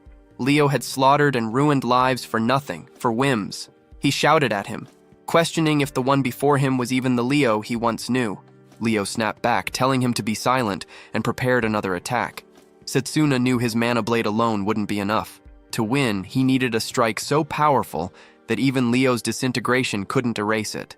His mind reached back to the battle against Discord, reminding him of one truth. He couldn't stop here, not yet. Setsuna readied his strike, but Leo smirked, declaring it was already too late. Leo unleashed his attack, and Setsuna felt the death god's power tear through the air at blinding speed. A lightning bolt cut across and intercepted the strike, followed by another that crashed into Leo. He blocked, shaken, but not broken. Setsuna glanced upward to the roofline and spotted the headmaster, his dragon looming beside him. The headmaster judged the scene, questioning if he had arrived too late. Setsuna knew the timing was perfect. Suspicion circled back, the contests, the impurity of mana, all tied to Leo. The headmaster's gut had been right. Leo noted the sharpness of the old man's perception, acknowledging why he ruled the school. The headmaster, though, had hoped not to find betrayal inside his own ranks. His frustration erupted, his voice hard as his dragon roared, unleashing a searing blaze. The strike should have ended the fight, but Leo stood untouched. He mocked the white dragon, strongest of all summoned beasts, claiming only the demon god's gift had spared him from annihilation. The headmaster's eyes narrowed. He recognized it now. Disintegration magic, a power whispered about in old records of the Silverlock line. When the dark force stirred, the world faced ruin. Magic disintegration was one of its weapons. Leo boasted again, saying no magic could pierce him. To prove it, he drew on 3 different elements at once, weaving them together. Setsuna understood instantly. It was a triple attribute combination, and Leo blasted the field with a storm of energy. The headmaster's eyes flashed wide as he snapped an order. Setsuna shifted 2 steps right, and the strike grazed past him, leaving the ground in ruin. The headmaster dodged as well, moving through the chaos in ways Leo couldn't read. Leo's eyes narrowed, unsettled, questioning what kind of magic allowed the headmaster to slip through his attacks. The headmaster claimed only he knew how to strip that cursed magic bare. Leo sneered at the claim, lifting higher, promising to push even greater power and daring the headmaster to dodge again. Setsuna felt it building in the air. This wasn't just Leo's strength anymore. It was the death god's power bleeding through him. Leo threatened to erase them all. The headmaster sensed that this was no ordinary surge of power. At the pace Leo unleashed his spells, the entire area would be torn apart in the crossfire. He called on Setsuna, and the boy aligned with his plan. The headmaster summoned the holy butterfly, its wings unfurling as it carried him skyward alongside the dragon. Leo watched with a smirk, mocking the headmaster's desperate effort to shield everyone. He pointed at the white dragon, daring it to come. Both sides clashed. Leo's magic slammed into the dragon, detonating in a violent explosion. From within the smoke, Leo demanded to know if the headmaster was ready to accept defeat. The headmaster admitted it might be time for an old man to step aside. Setsuna burst from the haze, charging straight at Leo. Leo scoffed, mocking him for hiding behind the dragon to set up this strike. He threw up a barrier, declaring all of Setsuna's effort useless. Setsuna vowed that Leo would regret his arrogance. Melee magic had never been a mistake, and this strike would prove it. Leo warned of the demon god's power, but the blow still came. Setsuna drove all his energy into speed, ripped through the barrier, and smashed into Leo, igniting another massive blast. The headmaster noted that even disintegration magic had a limit. It couldn't counter faster than the strike itself. He saw Setsuna's resolve, and it impressed him. Leo crashed down, body broken. Setsuna realized his melee path had surpassed the rhythm of disintegration itself. He finally understood his choice had been right. He turned to the headmaster, saying the fight seemed over. The headmaster praised him, urging treatment for his wounds, but Leo rose again. Setsuna froze, stunned that his strike hadn't ended it. Though bleeding and battered, Leo stood tall, ready to attack once more. He gathered power, measured his moment, and hurled it straight at Setsuna. Setsuna raised his sword to block, but the blade shattered on impact. The force smashed into him, throwing him into a wall. His body slumped, cut and broken. As his vision dimmed and his strength bled away, he heard Leo's voice, mocking disbelief that Setsuna was still alive at all. Leo was a force too strong. Setsuna wondered if he had fused ranged magic with disintegration, but that should have been impossible. As his mind faded, old memories surfaced. Back when they trained at targets, Leo had made it look effortless. Setsuna had admitted Leo's natural skill, knowing that if he ever slacked off, Leo would have left him behind. Leo had laughed then, enjoying the praise from a prodigy. During the war, Leo had pointed his weapon and mused about aiming at Setsuna next. He told him to look back. Setsuna turned and saw allies bleeding out, torn apart by monsters. Leo's voice had cut deep, branding him unworthy of the hero's name, calling him a failure for not saving them all, for abandoning them. Those words echoed when Setsuna woke on a bed, body broken. Layla sat nearby, relief written on her face. She explained he had been carried to the infirmary and had been unconscious for 3 days. Setsuna felt the weight of failure again, powerless against the demon god's strength, just as in his past life. He asked after the headmaster. Layla said the old man was in his office, holding a meeting with the other department heads. Setsuna pushed himself up. Layla tried to stop him, but he dressed quickly. He placed a hand on her shoulder, told her he was sorry for the worry, but he needed to see the headmaster now. Then he left the infirmary. The headmaster had just ended the meeting, thanking the gathered instructors before dismissing them. As they filed out, one muttered about the work ahead. Silas muttered that all of this had been worsened by a single boy. Setsuna stepped in through the open door.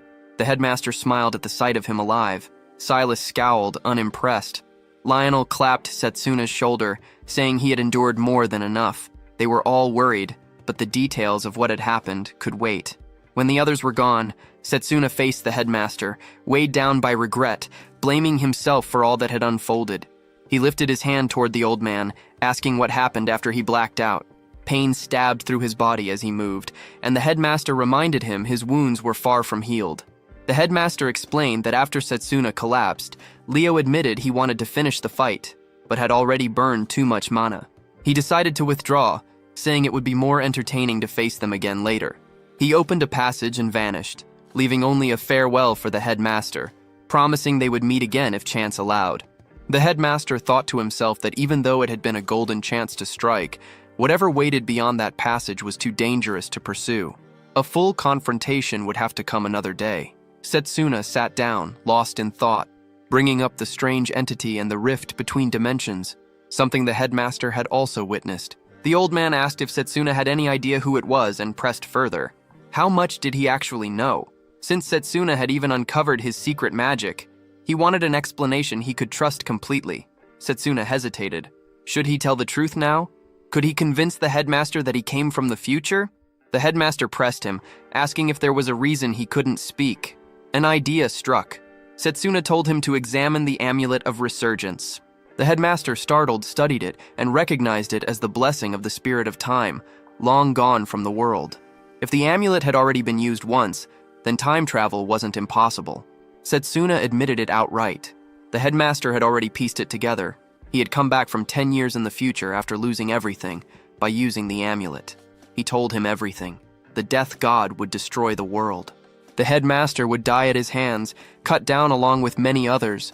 The headmaster accepted the truth, saying it was hard to believe but undeniable with the amulet before him.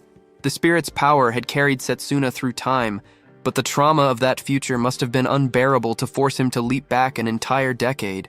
He placed a hand on the boy's shoulder, telling him he had carried a crushing burden alone long enough. From now on, he wouldn't have to fight it by himself. Setsuna felt relief flood through him, a weight lifted, and for the first time in years, a spark of hope. With the headmaster beside him, Setsuna felt there was still a chance to fight back, that the world might not sink into ruin. The headmaster said he would teach him a second form of magic to stand against the death god. This was not part of the standard branches of magic, but something else entirely. Elemental magic. He suggested they move to a better place for training. Their path led to the World Tree. The headmaster remarked it had been many years since he last came there, a place he used for his own training in his youth. That detail caught Setsuna off guard. At the base of the tree, the headmaster explained elemental magic in simple terms. By using mana to merge with elemental spirits, the caster could channel raw force through their body. Unlike the normal paths of magic, elemental magic started from a different point, but it could merge with other types, making it powerful and flexible. Setsuna doubted if such a thing was possible. The headmaster decided to show him.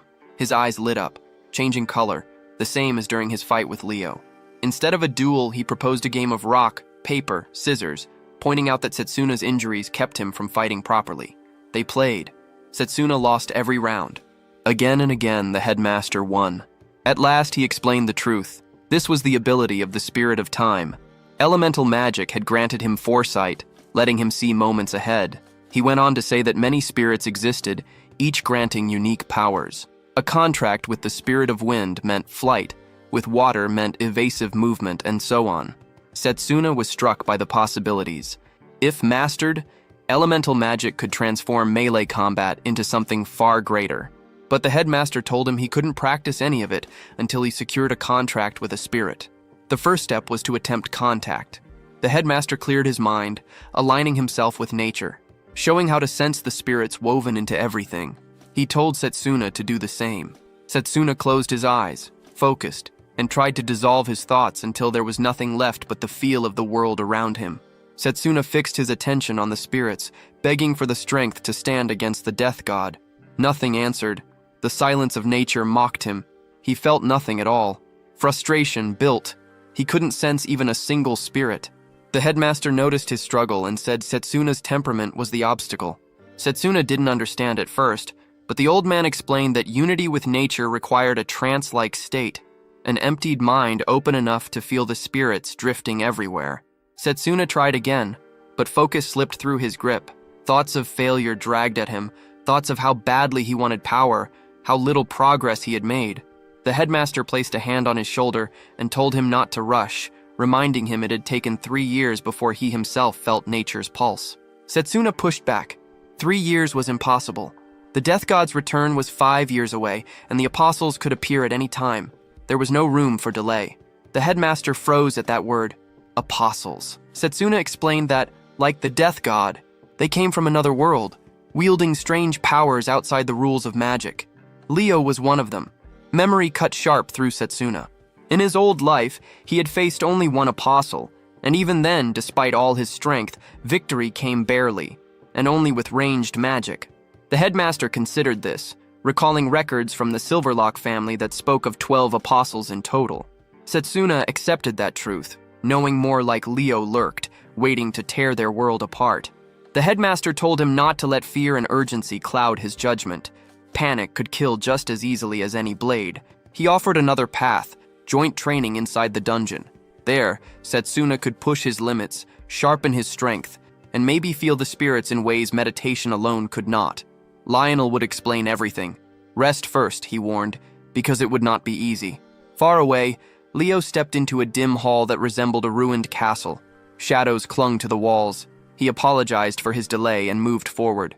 Zagan, the 10th apostle, mocked Leo's nerve, questioning if he was still chained to his old habits. Puka, the 9th, crawled across the ceiling like a spider, amused as he recalled rumors that Leo had picked a fight with the wrong student. He wondered how Leo managed to stir up so much chaos, especially after Bagachi had fled following his defeat. Puka pressed further, asking how Leo planned to clean up the mess he had left behind. Leo, the 12th apostle, offered a half-hearted apology, claiming he had simply gotten carried away while enjoying time with an old friend. Zagan's patience snapped. The grin on Leo's face fueled his anger, and as their eyes locked, he prepared to strike. Before the clash could begin, a voice from the distance cut through, condemning such reckless behavior. Apostles should not waste energy on petty fights that only risked interfering with their god's designs. The one speaking was Sadanaksha, the second apostle. His presence pressed down on them like a weight, forcing both to stillness as he asked if they had more to add. Zagan backed down, though not without pointing at Leo, demanding whether Sadanaksha would punish a boy who failed to finish what he had started.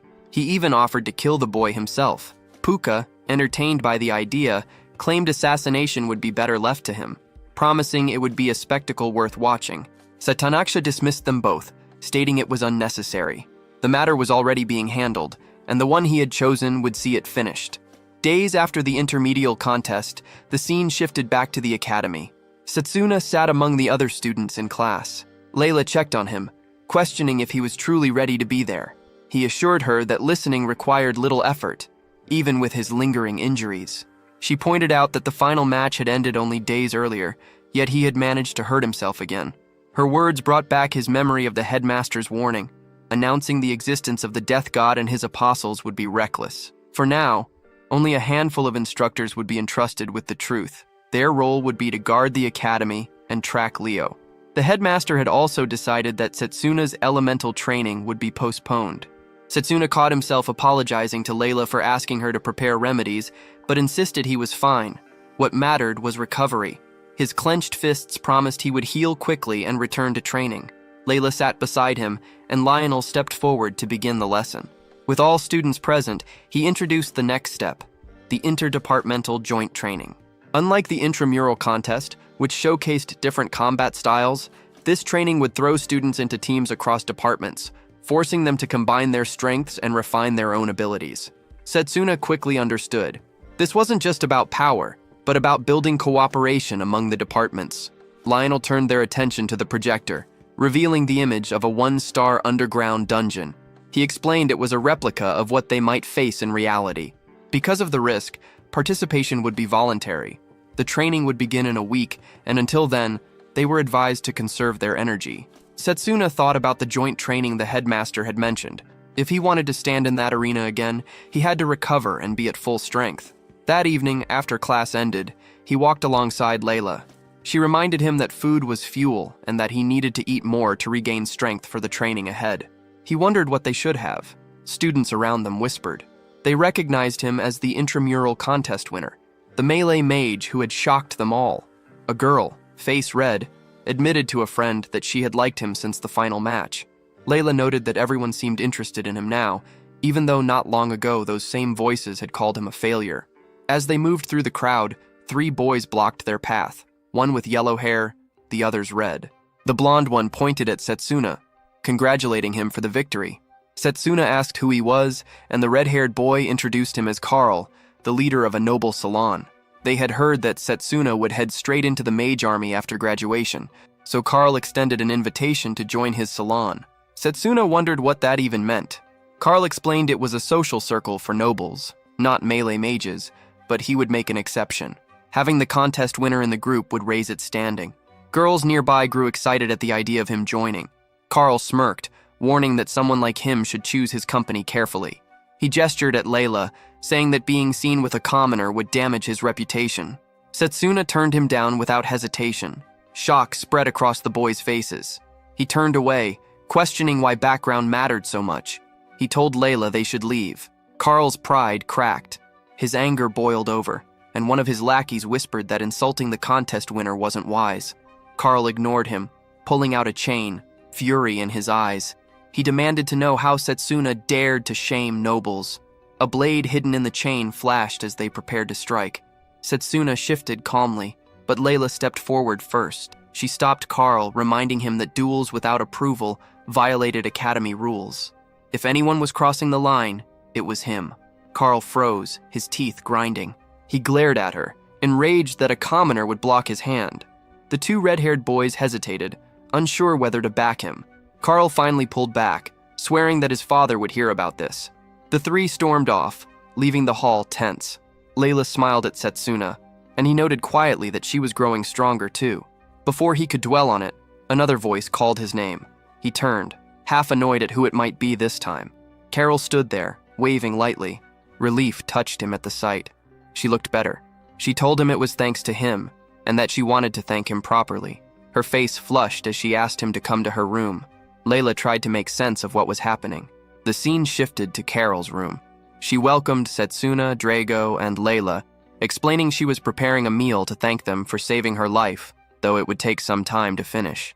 Setsuna, still uneasy, insisted it wasn't necessary. Carol dismissed his concern and told him to wait. Layla offered to help, noting that cooking alone would be too much work. Carol accepted. Even so, Layla couldn't stop thinking Carol had meant to invite only Setsuna, and her mind drifted toward less innocent possibilities. Drago, clearly puzzled, asked why he was there at all. Carol simply said the more the better. In the kitchen, Layla remarked she had never seen anything like the ingredients Carol used. She didn't even know food could aid recovery. Carol explained they were recovery foods. Meanwhile, Setsuna glanced around the room, remembering the headmaster's words. Carol had no memory of Leo. It could have been shock-induced amnesia, or maybe Leo had tampered with her mind. Though grateful she had survived, Setsuna couldn't shake the thought that someone might target her again.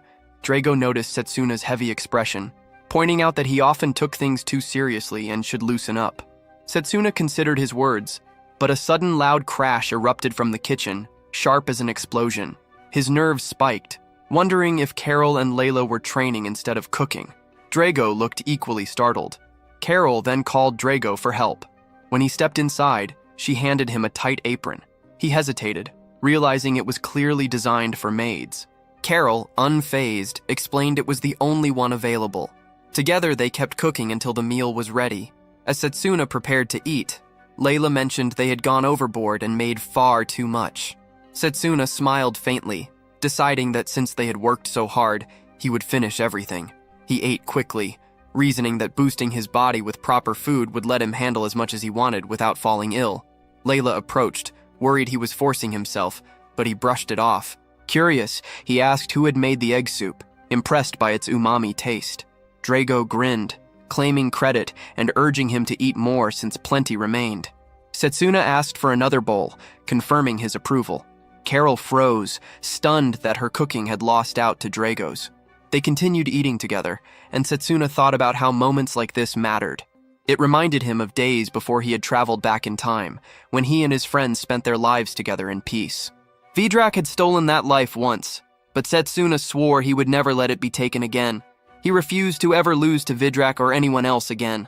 2 weeks later, the day of the dungeon joint training arrived. A crowd of students stood before the dungeon gate, buzzing with chatter. Setsuna and Drago were among them. Drago noted that Setsuna looked healthier than before. Setsuna admitted he felt strong, much better, thanks to the recovery food Drago had prepared, and he was grateful for it. Drago shrugged it off, saying it was the least he could do for a friend, adding that recovery food only worked if eaten regularly. Setsuna thought the dungeon would be simple with Drago and his team backing him. He trusted them completely. A boy and girl approached. The boy asked if Setsuna and Drago had been on the team long. Drago recognized them as the seniors. The boy introduced himself as Myfun, third year from Formation Magic, and said they would be on the same team. The girl pulled back her hood, revealing herself as Yuzuha, and said she looked forward to working with them. Drago introduced himself from Melee Magic, and Setsuna gave his name. Myfun clapped both on the shoulder, asking if Setsuna was the contest winner. Hearing confirmation, he said they were in good hands and that he was counting on them. As he walked on, Drago muttered that Myfun seemed far more fired up than expected. Yuzuha added that it was good to put juniors at ease. Myfun only grinned, saying they shouldn't expect him to go easy from now on. At that moment, the instructor called the group to order. Giovanni, head of Formation Magic, announced that all students had arrived and the interdepartmental training would begin. He explained that the Formation and Melee departments would be working together today in the Demonic Ruins, a one-star dungeon crawling with ancient monsters and undercreatures. The students would need to cooperate to bring them down. He raised a bracelet for them to see, explaining that every action would be logged. Each monster defeated or treasure collected would earn points. The team with the highest score would receive an Academy medal. Any individual with more than 100 points would qualify for Royal Mage Army field training. The name pulled at Setsuna's memory, an army of the kingdom's strongest mages, comrades he had once fought beside. If he earned that chance, he could see them again. Giovanni handed out the bracelets, warning them not to stray into areas beyond their level. Stronger monsters waited deeper inside, and those fights would be suicide. He gave one last warning: avoid the lowest level of the dungeon at all costs. In an emergency, they were to channel mana into the bracelet, which would trigger a teleportation spell and pull them out. Setsuna had already set his sights on 100 points, but then paused. Both he and Drago, almost at the same moment, raised the target to 200. Their eyes met, and Drago insisted that today was the day to try. Setsuna admitted he was right.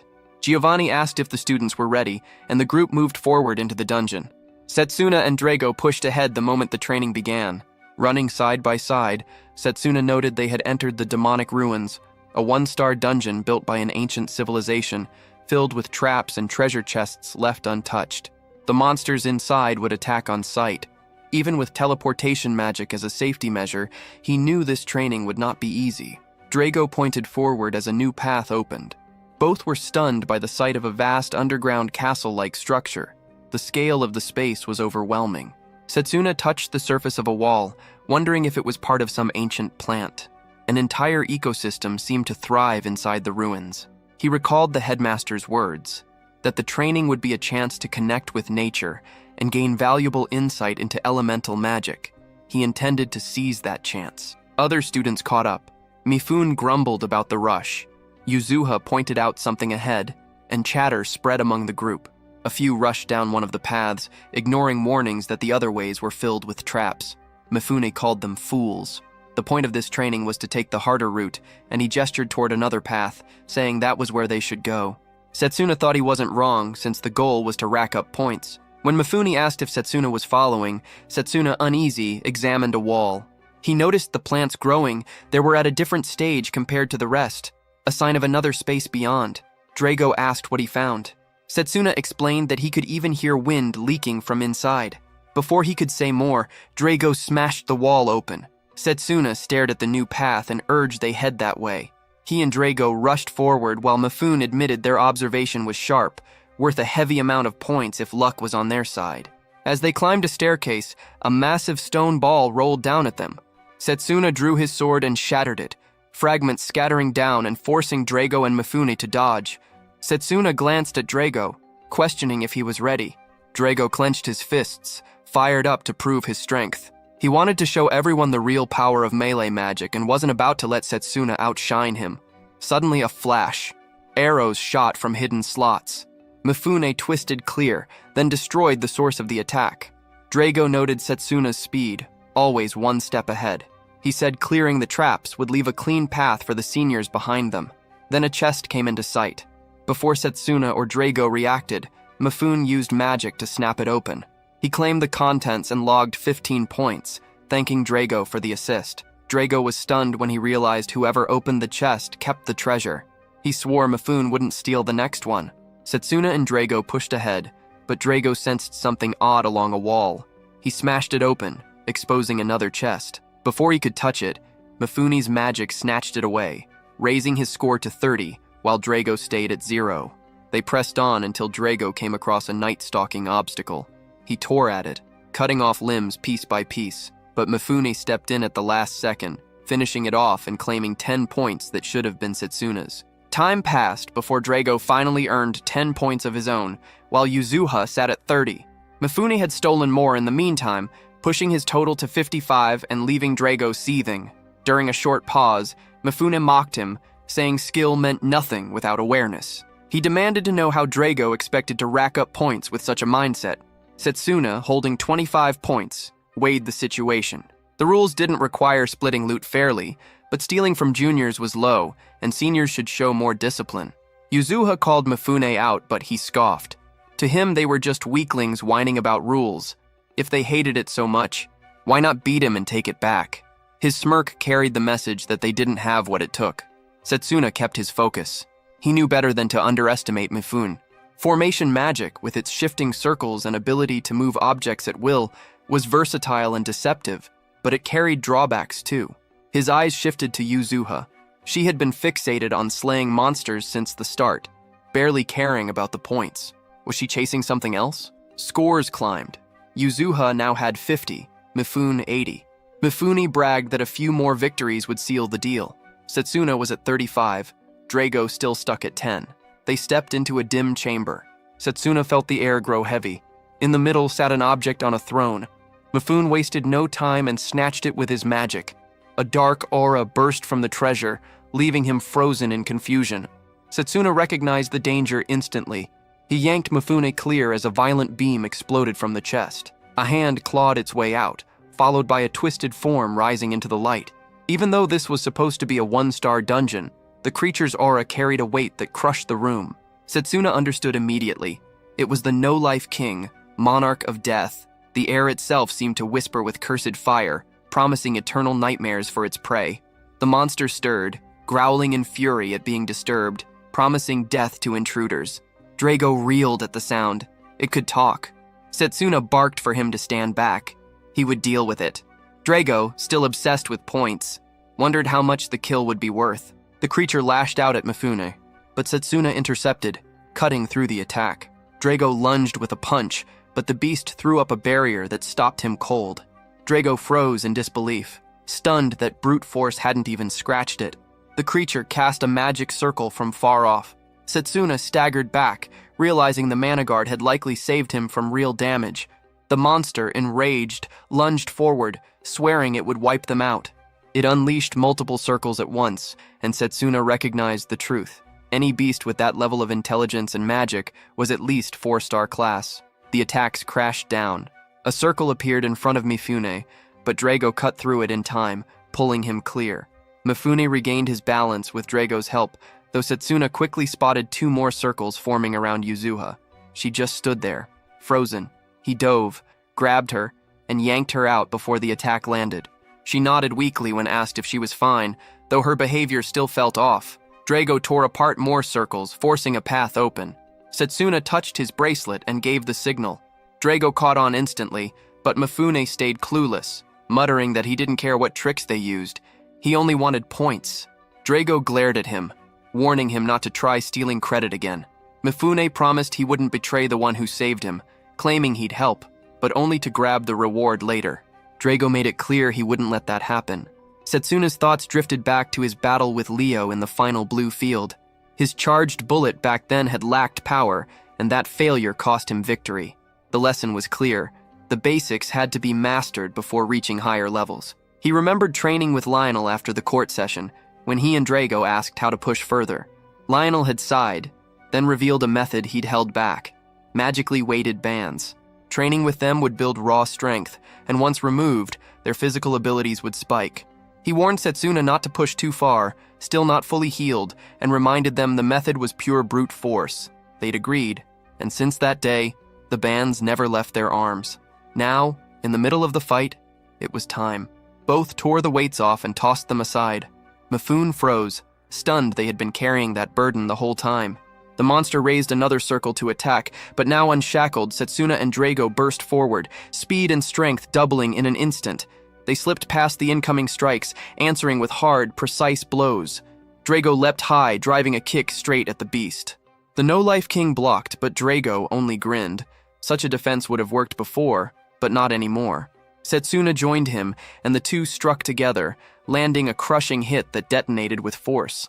The ground trembled. Dust filled the chamber. When it cleared, the no-life king lay broken, its presence erased. Both their bracelets glowed, each score spiking by 50. Drago assumed the split came because they had ended it side by side. Mifune, still reeling, could hardly process what he had seen. Was this the real depth of their strength? Never had he witnessed melee magic students reach such a level. Before he could gather his thoughts, Setsuna turned to call out to Yuzuha, but she had vanished. The ground suddenly shook with violent force. A quake ripped through the dungeon, cracks splitting underfoot. Mifune slipped, about to fall, but Setsuna grabbed him and hauled him back. Their attention snapped forward. An entire swarm of monsters poured from the distance, roaring with bloodlust, charging straight at the students. Panic spread as the students scrambled. Setsuna's pulse thundered. Something was wrong in this dungeon. He, Drago, and Myfune cut down the charging beasts, focusing their strikes on heads to bring them down faster. But Myfune realized no points were appearing from the kills. If Setsuna hadn't figured it out already, they'd be wasting their strength. Through the clash, Setsuna deduced the truth. These creatures, fueled by dark magic, revived endlessly, making the kills worthless. Drago cursed them as hollow targets with nothing to gain. Myfune muttered about how bizarre it was to see monsters like these inside a one-star dungeon. Setsuna felt a foul aura rising from beneath the floor. He told the others the source was below, and though Myfune doubted, Setsuna was certain. The presence reminded him of Yuzuha. Drago moved to descend first, leaving Myfune hesitating, but Setsuna pressed the point.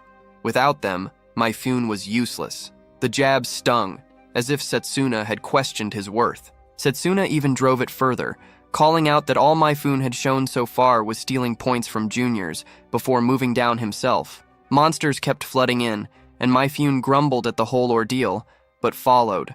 Watching Setsuna and Drago fight, he noticed how sharp their coordination was, wondering if this was really their first time training together.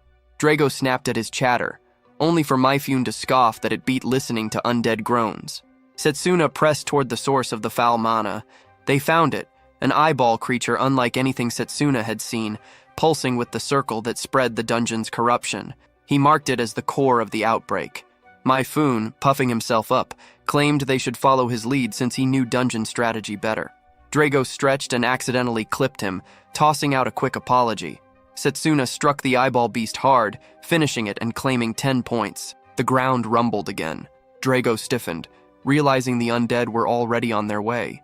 Setsuna reasoned that the undead must have realized their source was under attack and were swarming to defend it, which meant cutting them down would bring in more points. Drago, restless and hungry for release, welcomed the chance to tear through them.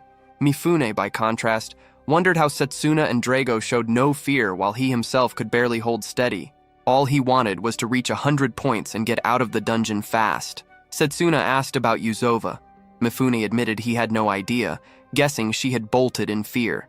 But Setsuna wasn't convinced. She hadn't flinched even against the no-life king.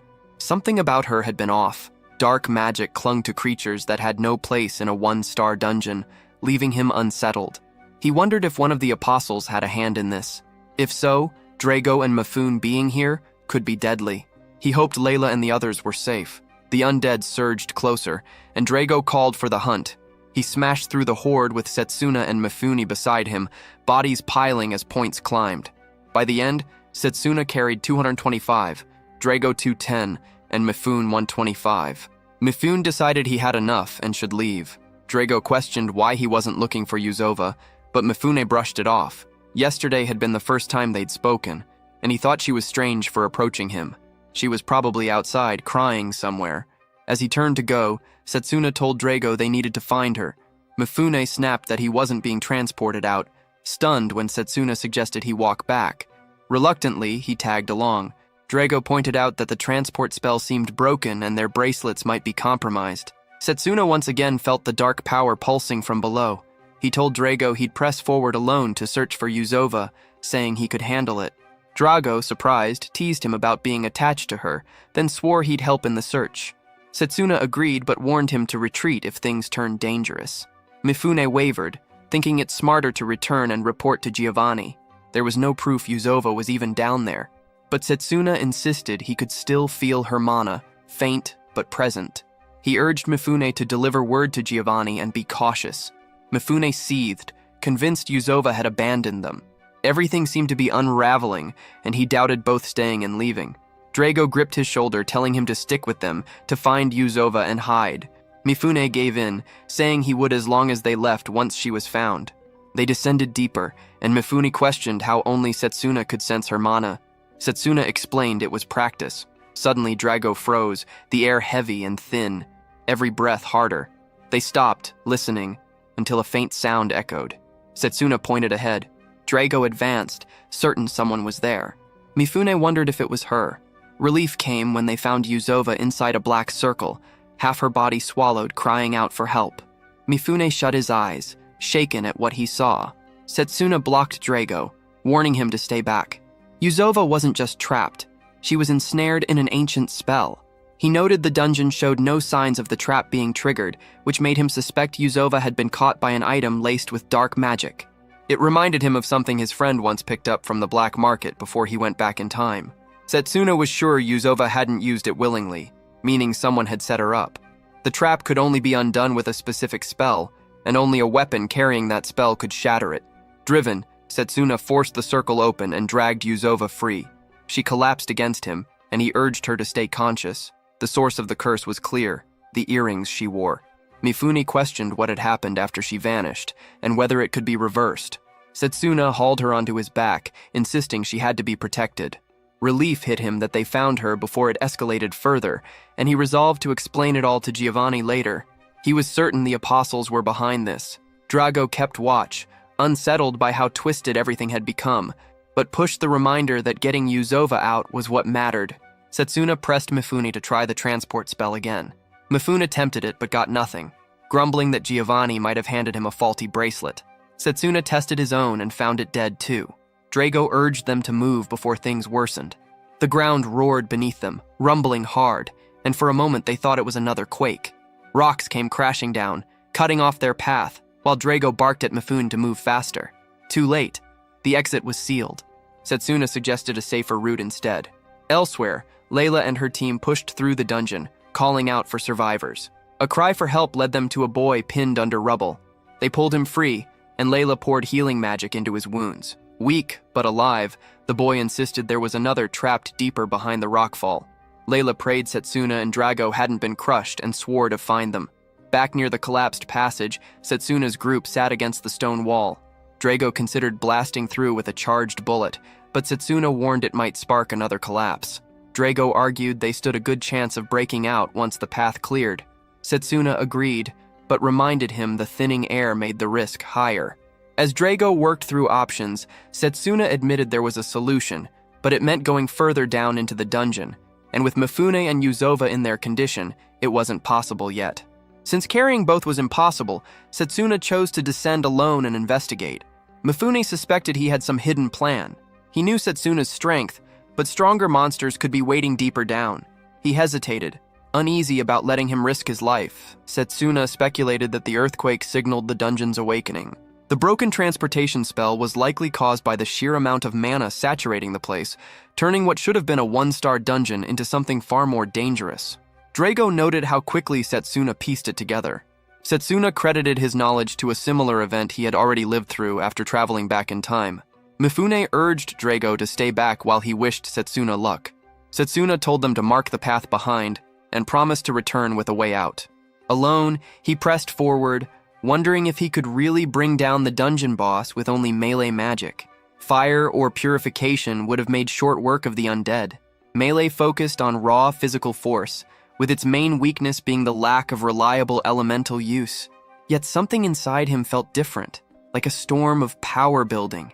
Meanwhile, Drago cleared debris while Mifune watched, remembering how he once thought Drago's win in the melee contest had been nothing but luck. But seeing his strength now, he realized how wrong he had been. Both Drago and Setsuna had been grinding away, while he had relied on cheap tricks.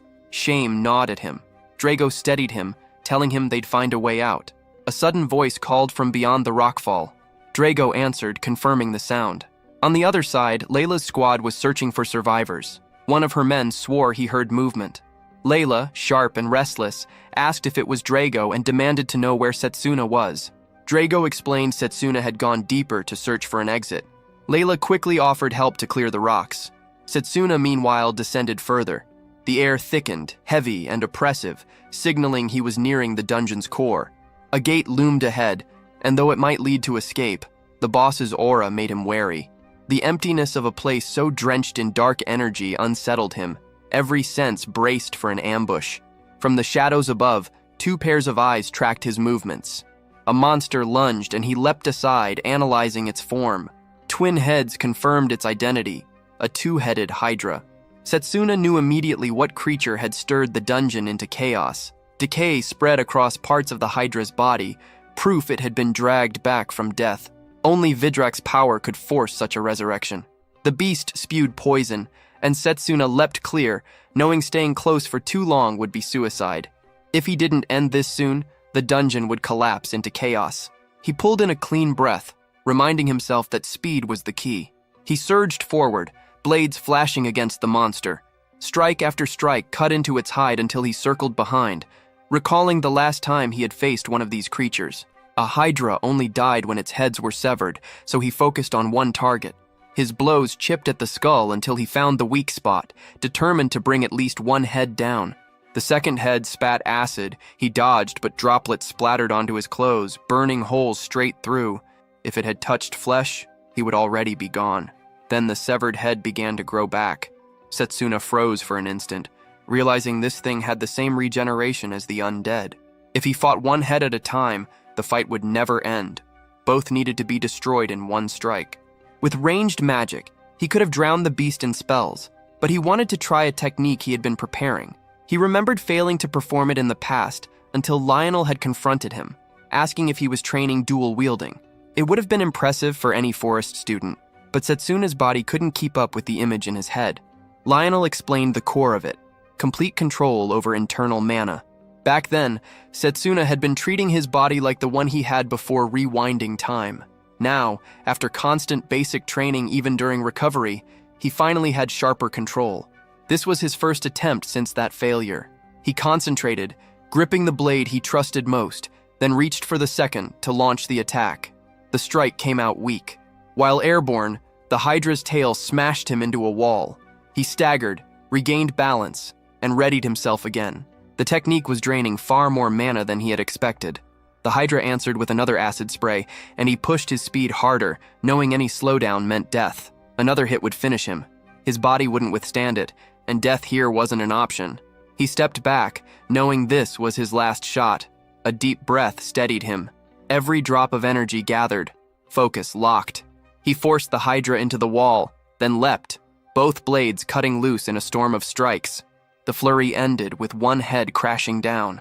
As he expected, losing both heads broke its limit. The body collapsed. Regeneration finished. He glanced at his torn hand, admitting the dual blade technique was still clumsy. More training was needed before it became natural. Giovanni appeared, applauding, remarking on how impressive it was to kill his creation with melee magic alone. He even guessed Setsuna had been the one who crushed Liu that night. Setsuna turned toward him. Giovanni noticed the lack of surprise, like Setsuna had been waiting for him. Setsuna made it clear this wasn't the first time he had faced something like this, always ready for any outcome. Giovanni accepted that, saying narrow minds die fast on the battlefield, while Setsuna carried both skill and sharpness. Setsuna demanded answers. Was Giovanni an apostle? And why was he doing this? Giovanni admitted that after watching the contest, one thought consumed him. What a fine specimen. He wanted Setsuna's corpse as an undead puppet, the same way he had taken Yuzova. Setsuna realized then that Giovanni was the one behind her transformation. Giovanni went on, saying she had volunteered to act as his guide. He expected much from her, but she irritated him with needless approaches and foolishly took his earrings without doubt. To him, she should see it as an honor to become undead. Setsuna's fists clenched, fury boiling over. Enough. Giovanni would pay for all of it.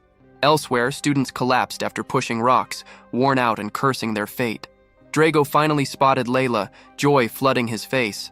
Relief crossed hers too. Drago thanked the group for their effort and said it was time to find the way out. Layla admitted she had no idea where they were, but pointed out that the quakes had stopped and the red glow was fading. Drago guessed Setsuna had beaten the dungeon boss. Mifune noticed his bracelet reacting to mana. Layla confirmed it and suggested they climb higher to find a spot where teleportation worked.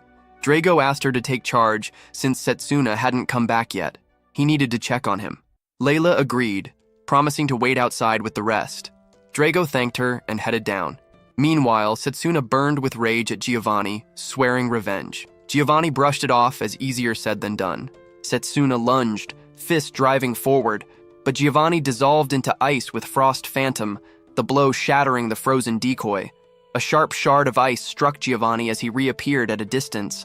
He taunted, calling melee magic crude, weak, only fit for close-range fighting. He mocked the idea that he'd just stand and take such a pitiful blow. Setsuna recognized the type, one who tricked opponents and struck while they were off guard. He also knew he had already burned through a lot of mana fighting the Hydra. The fight needed to end fast. He rushed, analyzing Giovanni's magic, realizing it worked like Mifune's formation tricks. Some mechanism was bound to his teleportation. As Setsuna launched his next strike, ice surged back to block. He turned, spotting a magic circle forming where Giovanni had warped. Another burst of ice tore into Setsuna, and he felt his body dragging from the poison still in his veins. Giovanni sneered, mocking the weakness, claiming it was pathetic and asking why he didn't just give up. Setsuna's rage spiked, swearing that Giovanni would pay, that he would never forgive him, and that the curse on Yuzova would be broken. Giovanni, amused, remarked that Setsuna seemed to know exactly how to undo it. He dismissed Setsuna's concern, saying Yuzova had already served her purpose as bait to bring him here.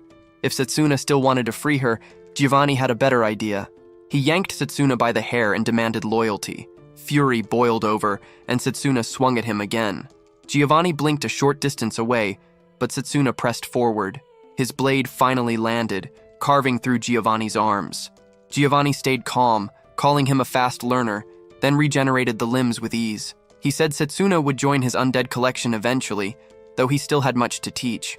That was when Setsuna realized Giovanni himself was undead. Giovanni confirmed it, claiming he had been on death's door until Vidrak appeared, and gifted him immortality. Now he saw himself as Vidrak's masterpiece. He scorned humans as fragile things, quick to age and rot away, insisting it was his duty to grant them real happiness by giving chosen ones eternal bodies. He taunted Setsuna again, saying the fight was over, that he no longer had the strength to resist. Setsuna's body sagged, head fogging, but he forced himself to think of a way to end it.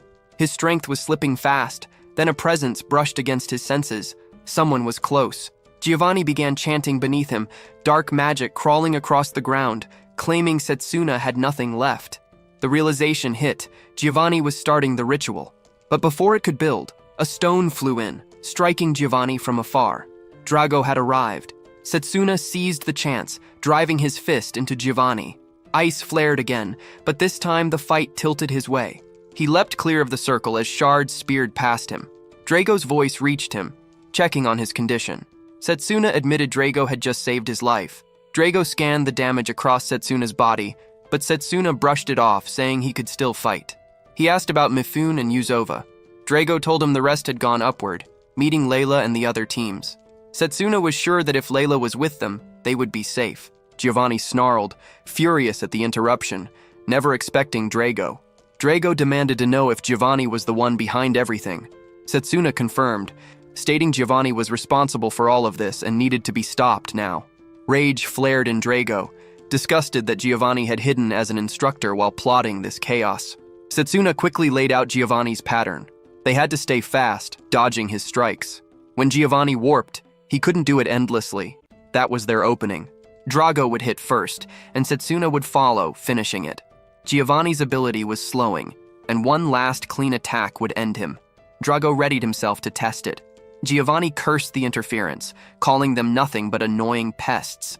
Drago rushed him, ice shattered, and Giovanni reappeared at his teleport mark.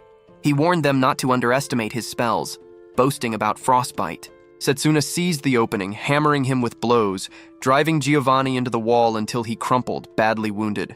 Setsuna, already drained and at his breaking point, collapsed soon after, slipping into unconsciousness. Barely clinging to strength, Giovanni muttered that this was the last place he thought he would use the gift Vidrak had given him. From his body, he pulled an item, thinking of the Hydra, preparing to fuse it with himself. He turned toward Drago, vowing the fight wasn't finished. Drago froze in disbelief as Giovanni's body twisted, shifting into a monstrous form. Giovanni sneered, spitting venom, blaming the arrogant kids for forcing his hand, claiming he had no choice but to use Vidrak's power to crush them, promising they would regret it. Setsuna hadn't fully blacked out. Through the haze, he realized that if nothing changed, Giovanni would do whatever he pleased. His own vision blurred, consciousness slipping. Then a flare burst into sight, sparking memories of the headmaster's lessons about elemental magic, about its nature and flow. The moment felt just like the trance the headmaster had described. Spirit energy pressed in from all sides. He reached toward the flare, hoping the spirit would give him power to protect them all. A sudden voice snapped through him, telling him to stop his noise. The scene shifted. Stones floated around him, the air nothing like the dungeon. He questioned if he had been carried to another world. Turning, he saw a colossal spirit, surrounded by burning flares, its body massive enough to swallow him whole. Its mana was sharp and hostile, its mere presence overwhelming. Setsuna stood before it, trying to explain. He laid out what Vedrak and his followers were doing, the terror they unleashed on humans, the danger his companions faced. He begged for aid. The spirit bristled, unimpressed. The ground beneath him split apart, flares bursting hotter. Even from a distance, it felt like his flesh was being seared. The spirit allowed him to speak, but treated his words as meaningless noise. It questioned why it should bother with such things, then raised 4 stones that circled around Setsuna. He asked again if the spirit truly intended to ignore him. The response came cold, uninterested in his tale. The stones erupted, fire closing in, wrapping him in a grip of raw heat. The flames were merciless, threatening to burn him to nothing. The spirit mocked him, saying this place had once been calm, but now would be turned into a burning curse, reducing him to ash. Setsuna knew surrender meant death. He had to find a way to reach it. The spirit noticed his mind hadn't broken, something no ordinary human could endure. Then it felt the spirit of time lingering inside him. Setsuna screamed, begging to be heard. The spirit saw his refusal to yield and called him troublesome. It said it wasn't its place to deal with a corrupt beast from another world and its foul servants. Setsuna thought of the other world, questioning if the spirit knew about Vedrak. Determined, he declared that he would defeat them, and for that reason demanded the spirit's strength. The spirit's flames surged, declaring the task beyond him, that no matter how hard he fought, he would be trapped in endless space, burning for eternity. Setsuna refused to care, refusing to retreat. The spirit paused, told him to prove it, then unleashed hellfire. Pain tore through Setsuna as his body burned, lungs refusing air. Sensation faded, yet he forced himself to remain conscious. His thoughts turned to Drago, wondering what was happening inside the dungeon, what Drago was doing. It was too soon to stop, not while Vedrak still lived. He forced his strength together again, pleading for the spirit's power to save everyone from Vidrak's grasp. The spirit, incredulous, considered it impossible. No human should survive those flames, yet Setsuna's will still clung to protecting those outside. Even unconscious, his body still stood against the inferno. The spirit found it amusing. At last, it cast him out, telling him to take its power and punish the villains. Power from the spirit flooded into him. Meanwhile, in the dungeon, Drago felt an odd satisfaction, realizing his mana guard had failed to block the ice spell. Giovanni mocked him, impressed that a mere human endured so long, fueled only by pride as a melee mage. But his fight was useless. Giovanni smirked, seizing Drago by the collar. Drago's senses dulled from the earlier hit. Giovanni promised to end him with a single strike, along with the companions he wanted to save, cutting them apart. He threw Drago against the wall. Drago realized his mana guard was gone, his techniques spent. His thoughts returned to his parents, his father's words praising his body as a shield meant to protect his friends. He recalled the true worth of melee magic. Regret struck. He had failed to protect them as his father had hoped. Giovanni's attack neared, and Drago saw no way to stop it. Then something stirred. Giovanni faltered. Surprised Drago lasted so long, questioning if he had drained himself too much. He looked again. Drago was gone. Setsuna now stood, flares burning around him. Drago felt the heat close by and realized it was Setsuna. Giovanni's shock froze him at the sight of Setsuna's new form. Then Setsuna vanished. In an instant, he reappeared, driving a crushing punch that hurled Giovanni into the wall. Giovanni questioned how a close combat mage could wield elemental magic. His recovery was slowing, and the flames surrounding Setsuna were unlike anything he had seen. Another crest burned across Setsuna's body, proof of 2 different magical lines, something that should not exist. Fear pressed at Giovanni, though he refused to admit it. He shouted denial, declaring himself undead, beyond death itself. Poison burst in a vortex, certain no living being could withstand it. Setsuna moved cleanly, brushing the poison aside with nothing more than a release of mana. Giovanni staggered, stunned by the sheer force pouring from him, unable to understand where such power came from. He saw Setsuna's control fraying, his strength wild and unstable, and mocked him for blacking out mid-fight. He slashed for Setsuna's back, aiming to cut him down, but Setsuna dodged as if by instinct. Giovanni froze, realizing if he stopped those movements, victory would be his. A strike landed square on Setsuna, locking him in place. Giovanni sneered, calling him a human crawling in a world of dragons, vowing to sever his head and prove undeath superior to life. Layla arrived, cutting into the fight. She apologized for being late and swore he would not harm Setsuna again. Giovanni, focused on Setsuna, barely noticed her until he struck at her too. She looked at Setsuna, flames still wrapping his fading form, and wondered what had happened to him. She swore to protect him, even as Giovanni bore down. Setsuna's mind fell back into the place of the spirit. The spirit mocked him as a weak human smothered by shallow flames. Setsuna denied it, insisting the spirit misunderstood, believing they had already fused. Layla's face flashed before him. He demanded to know how to master the power and return. The spirit refused to guide him, ordering him to find the answer himself, admitting it had never granted power to a human before. In the dungeon, Giovanni's attack dropped Layla to the floor. Even as she struggled, she recalled Setsuna's words, that with resolve, even someone like her could grow strong. She remembered a woman's hand on her head, a voice telling her not to rush. That strength came with resolve. She forced herself back up against Giovanni's assault. The spirit stirred with interest, curious if Layla's fall would mark Setsuna's end as well. If so, the spirit mused, then it would be the one to kill him. Giovanni's strike sent Layla crashing down again, but Setsuna surged forward, the flame spirit's magic erupting from him, fire swallowing Giovanni. Setsuna spat back his words. Immortality was no blessing. Humans lived on limited time, and that was why they fought, struggled, and grew. Only on the brink of death had he seized the fire spirit's magic. Giovanni raged in denial, calling it impossible, but the flames consumed him. Layla, wounded but conscious, called out, asking if this was really Setsuna. He confirmed it, told her things were safe now, and thanked her for protecting him. He asked about her wounds.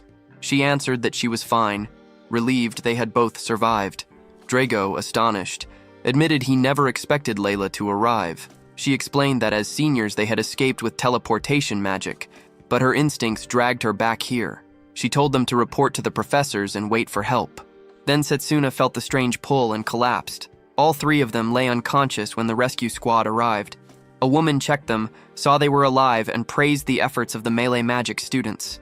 A man lifted Setsuna to his feet, explaining they had heard from Mifune and rushed to help. Setsuna told them to tend to Layla and Drago first, but then saw they were already being carried away. Later, he opened his eyes in a quiet room and realized he was back in the infirmary. Sitting up, he muttered to himself that it felt like he had become a regular patient there. The heat of the last fight still lingered inside his body. Lionel entered, noticing he was awake, and walked over to sit. Setsuna asked about the others. Lionel told him that even while unconscious for 3 days, Setsuna had worried about them. He assured him Drago, Layla, and the senior from the formation class were safe. Setsuna was the last to wake. Lionel explained that he had heard Setsuna fought a powerful opponent and that the principal had already taken measures to resolve the aftermath. Setsuna thought it was better that much remained unknown. Lionel then apologized for the incident involving Leo, saying there were others like him, dangerous figures hidden in plain sight. An internal investigation had been ordered but delayed by recent chaos, and no one had noticed Giovanni's ambition until it was too late. Lionel admitted regret that students had been put in danger twice and swore it would not happen again. He lowered his head in apology. Setsuna told him to lift it, but before he could continue, pain surged through his body. Lionel caught him, explaining it was the after effect of using mana far beyond his limit. The wounds themselves were already healed by recovery magic, so he had nothing left to worry about. Lionel added that it was thanks to the one who had rushed in to treat him. Setsuna wondered who that person had been. A knock echoed against the door. Lionel said the person had arrived themselves. The door opened, and Professor Zachtery walked in holding peeled apples meant for him. Lionel smacked him on the back, warning him not to interfere since he wanted to speak first. But Zachtery's expression hardened. He admitted his fault for the way he had treated Setsuna during the orientation test. He confessed he had looked down on the close combat department as the weakest and hated seeing someone like Setsuna there. Then he revealed his past, once an honors student of the academy. But when he realized his path was limited to melee magic, His own family and friends abandoned him. Knowing Setsuna had chosen melee magic willingly, despite having the ability to walk any path, had fueled his resentment. Zakatari could not grasp why someone like Setsuna would willingly choose close combat magic over any other path, but his view shifted after reading the report. Setsuna's team had achieved the highest score in joint training, and he himself had set a new record for the Close Combat Academy. That feat alone had caused the planned joint drill with the kingdom's Megas battalion to be cancelled. What mattered more to Zakatari, however, was that Setsuna had proved the department could stand on equal ground with the rest. He reached out his hand, giving thanks for the proof. Setsuna thought the man before him seemed like an entirely different person now. Though maybe it only felt that way because the first impression had been so rotten. He reached back, offering his own hand, admitting that he also owed Zakatari gratitude for saving him. Zakatari accepted and left, saying they would meet in class. Once alone, Lionel produced a glove, explaining it had come from the principal. Bandages would not serve as a permanent cover for the mark on Setsuna's hand. The glove had been crafted for the crest of spirit magic, an ancient mark no one had seen or even heard of in generations. Setsuna asked if Lionel knew about spirit magic. Lionel told him it was the same as ancient magic, the very force that sparked the Great Magic War a century earlier, and it had been outlawed ever since. He warned Setsuna not to reveal it, because if the Holy Church discovered it, disaster would follow. Setsuna remembered the history lessons about forbidden magic, and never thought that particular power had been spirit magic. He asked Lionel how he even knew such details. Lionel explained that the principal had told him enough about the evil god, the apostles, spirit magic, and even Setsuna's return from the future. Within the academy, only Lionel and the principal carried that knowledge. Relief ran through Setsuna knowing Lionel understood, though he doubted if revealing his secret had been the wisest choice. Lionel brushed it aside, saying he didn't care about past lives. What mattered was that Setsuna was now a student of the Close Combat Department. Setsuna thanked him, then asked about the principal. Lionel answered that the man had gone to chase down a clue on the apostles and would be away for a while. Setsuna wondered what kind of clue that could be. Lionel stood, saying Setsuna could ask him when he returned. For now, rest was more important, and when Setsuna recovered, Lionel had something else to tell him. Setsuna wondered what it was as Lionel left the room. He looked at his hand, replaying the fight. He had drawn out the spirit's power. It should have ended badly, yet he had managed to contain it, thanks to Layla, but he doubted he could repeat it. Removing the bandages, he stared at the mark burned into his palm, weighing the immense power it carried. A voice echoed suddenly, confirming the thought. The voice said it was true, and warned that a human like him should not believe he could master the spirit's power so easily. Setsuna froze, wondering if the spirit itself had spoken, but when he glanced around, the room was empty. Something stirred beneath the blanket on Setsuna's body. A small creature shot out with startling speed and landed on his head. The pet introduced itself with cheer, announcing its arrival. Setsuna questioned if this was really the spirit. The creature confirmed, saying it was, but scolded him for calling it so casually. It gave its name as Blazer, demanding it not be forgotten. Setsuna looked at him and thought the image didn't quite match the overwhelming figure he had seen before. Blazer hopped to the window, eyes wide at the sight of modern human society, everything appearing massive from his small frame. Setsuna guessed that was because of Blazer's size and wondered if it mattered. Blazer dismissed it, saying the world wasn't inherently special, but admitted it gave him a fresh view. It was his first time in this form. Setsuna asked why he had taken such a form. Blazer answered that he normally ignored questions like that but would explain. Their bond was tied through the crest, and keeping his presence stable required mana. If he remained in his true form, Setsuna's supply would burn out instantly. Shrinking himself allowed the flow to last. Setsuna saw his chance and asked about the spirit's role in the Great Magic War a century ago, and what became of it. Blazer's tone shifted. He claimed he remembered little, saying he had simply raged during his old contractors' war and had no interest in the past. He preferred the present. Without warning, he sprinted out of the room. Setsuna chased him. Knowing if the Holy Church discovered a spirit's existence, they would both be dragged into an inquisition. He had to stop him before that happened. By the time he reached the outside, Blazer was already drawing stares. Some students mistook him for a dog. Others, especially the girls, squealed over how cute he looked.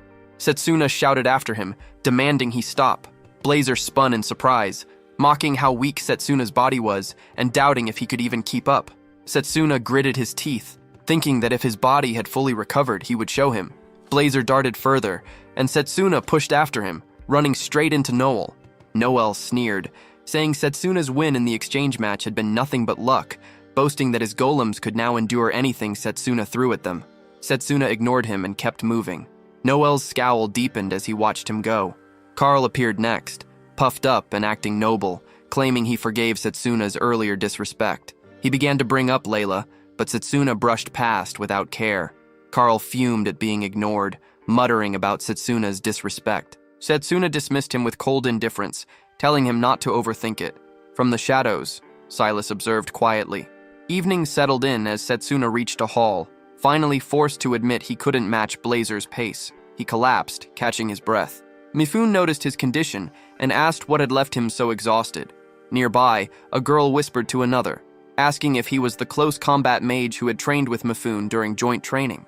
The second confirmed, adding that he had only reached the top thanks to Mifune's help. Mifune snapped at them, ordering them not to insult his friend again. When the girls left, Mifune turned to Setsuna, apologizing, saying the tension in the academy had grown since Setsuna's high score in training, even if no one understood the full picture. Setsuna admitted he never expected Mifune to consider him a friend. Mifune answered simply that everyone was worth being seen as one. Setsuna thought Mifune's personality stood out as unusual. Mifune circled back to the joint training, bringing up Yusufa, who had been caught in a trap. Her life hadn't been threatened, but the after effects lingered. She was now imprisoned and under questioning by the professors. Setsuna suspected Giovanni's hand in it and grew wary. He asked if Mifune had seen a small red creature nearby. Mifune pointed toward the courtyard. Setsuna decided they had to move at once. In the courtyard, Blazer played idly with flowers. Students gathered, puzzled by the strange creature. None had seen anything like it, and wondered who it belonged to. Akhtar, watching as well, questioned if it was some sort of magical beast. Setsuna called for Blazer, but Akhtar's face darkened when he noticed him. To Akhtar, Setsuna was becoming more of a nuisance, especially after erasing the proof of his manipulation during the exchange battle. Even so, a sharp-eyed professor had already spotted flaws in his setup. Realizing the creature was tied to Setsuna, Akhtar formed a plan. If he accused Setsuna of bringing a magical beast into the academy, he could justify striking it under the guise of protecting the school. He readied himself to attack Blazer, certain no one could fault him afterward. Blazer looked wary for a moment, but quickly retaliated, blasting fire and blowing the strike away. Akhtar froze, shocked. His front burned, clothes charred, and shame forced him to retreat in a rush. Setsuna exhaled, relieved that Blazer had avoided harm, but whispers rose among the other students, their stares heavy. They had seen Akhtar humiliated and witnessed the raw firepower Blazer unleashed even in his shrunken form. Concern spread. If such force was possible in that body, the threat was undeniable. One boy muttered about the strength of the flames, astonished by their scale. Another questioned if so much fire could really come from a creature that small. Blazer dismissed their chatter, asking if they were all allies of the police boy. The crowd, uneasy, backed away and left. Layla had been watching closely. When Setsuna noticed, he took a step back. She seemed deep in thought. Blazer needled her, asking what she was plotting, warning that he could burn her too. Setsuna thought Blazer meant it. As she drew closer, Blazer remarked that she seemed ready for it. Layla dropped to her knees, thanking him for aiding Setsuna in the dungeon, bowing in gratitude for saving her treasured friend. Blazer approved, telling her to be grateful he had tied his power to Setsuna. Setsuna caught the shift in Blazer's tone. Layla picked fruit from a basket, offering it to Blazer, saying she had brought it during her visit to Setsuna. Blazer accepted the gift and ate, remarking on its quality. Blazer quickly added that it wasn't so bad and even admitted he liked it. Setsuna figured the spirit was proving to be easily tamed. While the students ate, Blazer made himself comfortable on Layla's lap, devouring her food without hesitation. Layla noted his ravenous appetite and turned to Setsuna, asking what sort of creature he was. Setsuna answered that Blazer was a magical beast. He knew if the truth of Blazer being a spirit came out, the church would intervene, and even Drago couldn't be dragged into that mess. For now, caution was still necessary, though Blazer showed no immediate danger to the others. With Layla's plate already emptied, Setsuna slid his own food forward, thanking her. She stayed quiet. To him, Blazer only looked uneasy from being surrounded by so many people. As a pair of students walked past, the girl whispered that Setsuna was the close combat mage who had scored highest in joint training. The boy's eyes fell on Blazer, saying he had never seen such a creature before. Just as Blazer leaned toward Setsuna's food, he muttered that something like him would naturally draw attention. Idle chatter would be ignored, but anything beyond that wouldn't. Setsuna realized Blazer was being treated like some rare animal. Blazer then turned to Layla, saying that if she kept bringing gifts like that, he'd make her his subordinate. Setsuna was relieved that no one else could hear the spirit's voice except him. He then looked at both Layla and Drago, thanking them for saving him in the dungeon. Layla answered that helping a friend was only natural. Drago, as blank-faced as always, pulled out an envelope. He explained his parents had heard about his top score in training and were so proud they sent a letter, making him feel honored to stand as a close combat mage. Setsuna was glad and smiled at the thought. Layla shifted the mood, voicing concern over Giovanni's identity. Setsuna admitted he wasn't sure, but they would know more once Yuzo's interrogation ended.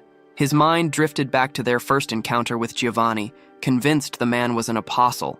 The only distinct ability Giovanni showed was controlling the Hydra, and that alone was proof enough. Drago's expression hardened as he asked about the strange power Setsuna had displayed in the dungeon. He had seen the energy field made of mana, and it didn't resemble close combat magic at all. Setsuna stalled, uncertain how to answer. Layla then guessed aloud that Blazer had lent his strength to him. Hearing this, Blazer admitted she had sharp perception, since she recognized the source of the power. Setsuna thought the spirit had already been completely domesticated, leaving him strangely empty as he fumbled for how to explain it. The moment broke when Professor Silas barked Setsuna's name. As Silas closed in, two nearby students whispered if he was about to scold someone again. Silas snapped at them to leave, and they scattered. He pointed straight at Blazer, demanding to know what kind of creature he was, remarking that he didn't look like one of the forbidden beasts. Setsuna's stomach sank. The situation had turned bad. Silas pressed further, berating him for not registering his pet with the academy. At the word pet, Blazer bristled in rage. Silas narrowed his eyes, questioning if there was a valid reason for Blazer's presence, warning that if not, he would take steps to have the animal removed.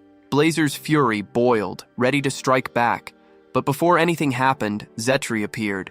He cut in quickly, apologizing for the mistake. He claimed he had received the registration form, but had carelessly forgotten it, bowing low to Silas in apology. Everyone understood Zetri was covering for Setsuna. Silas, caught off guard, looked at him in disbelief, remarking that a professor was bowing his head for a student, especially one like Setsuna, who now stood as the top and most decorated in the close combat department. The sight left him embarrassed. Zachary, still bent forward, admitted it was as Silas said. Drago, irritated, slammed the table and got up, striding toward him. With a sharp grin, he declared the close combat department's victory in the joint training was thanks to Zetri. Setsuna and Layla also stepped closer, offering their thanks. Setsuna expressed his gratitude directly, while Layla, even recognizing Zetri's questionable ways, acknowledged that he had acted for their sake. Zetri, moved by their words, looked emotional, but also seemed to bask in the recognition. Silas, frowning deeper, questioned the absurdity of what they were all saying, and doubted anyone could take it seriously. A girl whispered to a boy that the close combat department was ranked above Silas's group now. The boy added it was no wonder Silas strutted around with such pride. Their remark struck a nerve, and Silas snapped, ordering them to hand in the paperwork by morning without excuses. Setsuna exhaled, relieved the situation hadn't blown up further, and noticed Blazer on the verge of losing control but still holding back. He turned back to Zachary, thanking him for stepping in, even if the professor didn't know the full story, and appreciated the way he had backed them. Zachary smiled and said the thanks should go the other way, adding that there must have been a reason for bringing the creature. Drago, impressed, said Zachary was the kind of professor others should look up to. Layla agreed, but Blazer brushed it all aside as pointless talk. Blazer and Setsuna left soon after. As they walked, a bird swooped down carrying a scroll. Setsuna opened it and found a letter praising his success with spirit magic. It also carried a warning. The principal feared he might struggle to control it while still recovering. The principal had wanted to train him personally, but being unavailable, arranged for another instructor to take his place. Setsuna wondered who this new teacher would be and what guidance they could offer for handling spirit magic. The letter said Layla would be the one to introduce this person. It ended with the principal wishing him good fortune. Setsuna felt thankful for the support. Elsewhere in a quiet house, an old woman read a letter and scoffed at its contents. Nearby, a girl swept the floor, a bucket of water resting beside her. The old woman grumbled about having to train someone new in spirit magic. She cursed the principal for exposing her methods without consent. Even if the boy carried the principal's recommendation, she vowed she wouldn't forgive him if he proved useless.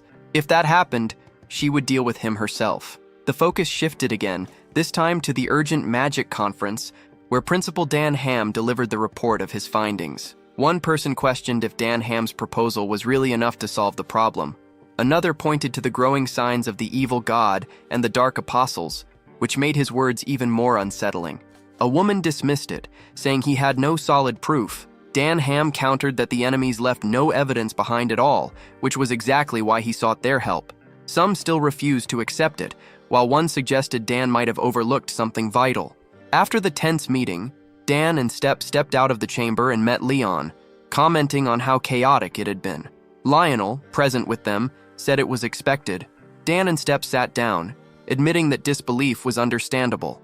Lionel reminded them they were dealing with forbidden spirit magic, something not easily spoken about.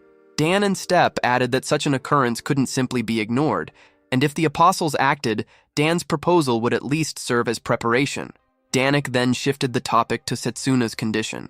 Lionel reported he was recovering steadily, though he was straining himself too much and needed more time to fully heal. Danon remarked that the new teacher lined up for him was strict, and he hoped Setsuna would regain his strength before facing that instructor. Meanwhile, in his room, Setsuna slept while Carol sat by his side, keeping watch. When he woke and saw her, he was caught off guard. She explained she had come after hearing about his condition, bringing food to help him recover. As she opened the boxes, she revealed the recipe was something Drago had shown her.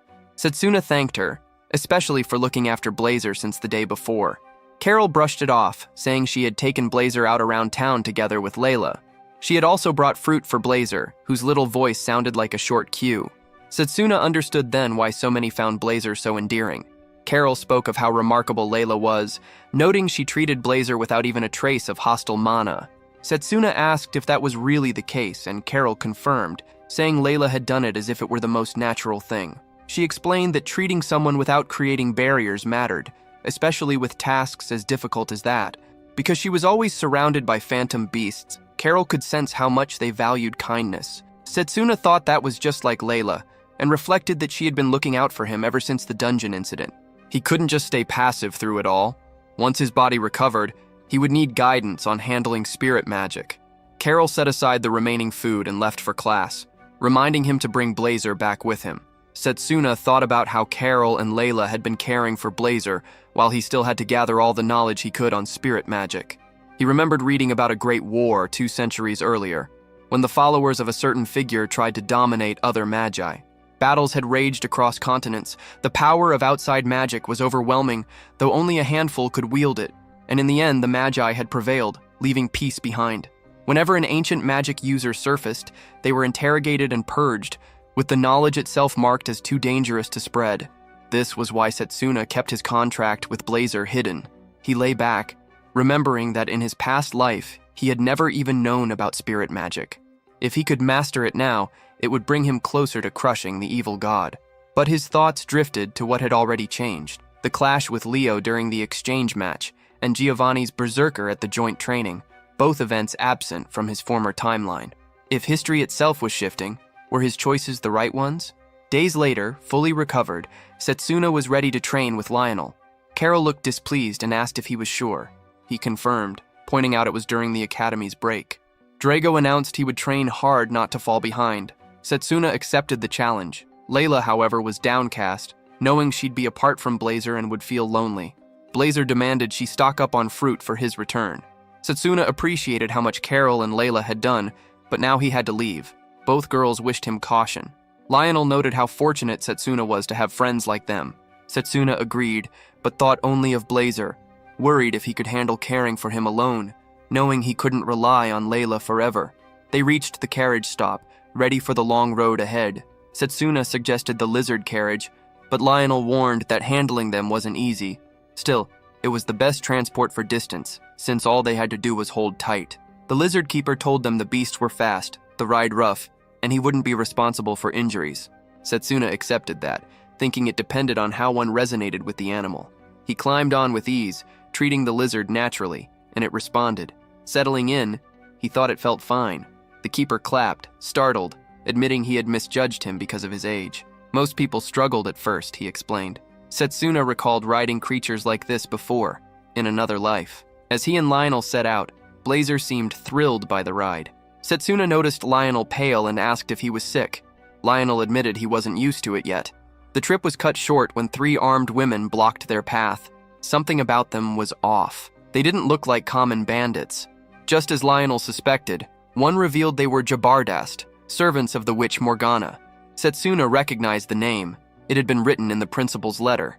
The woman called him out, labeling him a spirit magic user. Lionel explained their travel, then questioned if these 3 had come to capture them. One woman suddenly shifted her tone, saying she had no interest in a mere close combat mage. The sudden change made Lionel tense, demanding to know if she was truly Morgana's servant. Setsuna dismounted, trying to gauge what they were. Lionel whispered the truth. These weren't human. Setsuna then understood they were alchemic dolls. One fixed her eyes on him, saying he must have been picked by a spirit by luck. If not, she dared him to prove it by defeating them. They attacked without pause. One lunged straight at Setsuna, who raised his sword and blocked the blow. Lionel pulled the lizards back, then answered with a crushing punch at their enemies. Setsuna broke down the situation, realizing that for dolls to wield such strength, their master had to be on another level entirely. One of the women smirked, mocking that he was cornered, claiming she had no reason to explain spirit magic to a close combat magus. Lionel, irritated by her arrogance, snapped back, calling her out for underestimating them. He summoned a massive sword, making it clear he was ready to fight for real. Setsuna understood that to gain Morgana's acknowledgement, he had to crush the dolls. Lionel reminded him they had no other path but to fight. The women launched a giant orb of magic, and both reacted instantly. Lima signaled Setsuna not to evade but to push through. He slashed the orb apart, and Setsuna saw firsthand the raw power of the Zamana blade. Another of the women remarked on their skill, then all 3 charged again. Their weapons crackled with lightning. One swung at Setsuna, and he dodged at the last second. Another fired a blast of black lightning at both him and Lionel, forcing them to leap clear. The third raised her weapon, and Lionel warned that if it connected, the surge would fry them alive. Setsuna caught on quickly and threw himself aside, narrowly escaping the spreading electricity. Morgana's voice cut through, observing that if close combat fighters were weak against elemental magic, then attrition would eventually crush them. Setsuna reflected on why melee users struggled. When elemental attacks landed, the body took the brunt of the damage. Magi who fought with external mana absorbed far less, making survival possible, while close combat mages had to endure it head-on.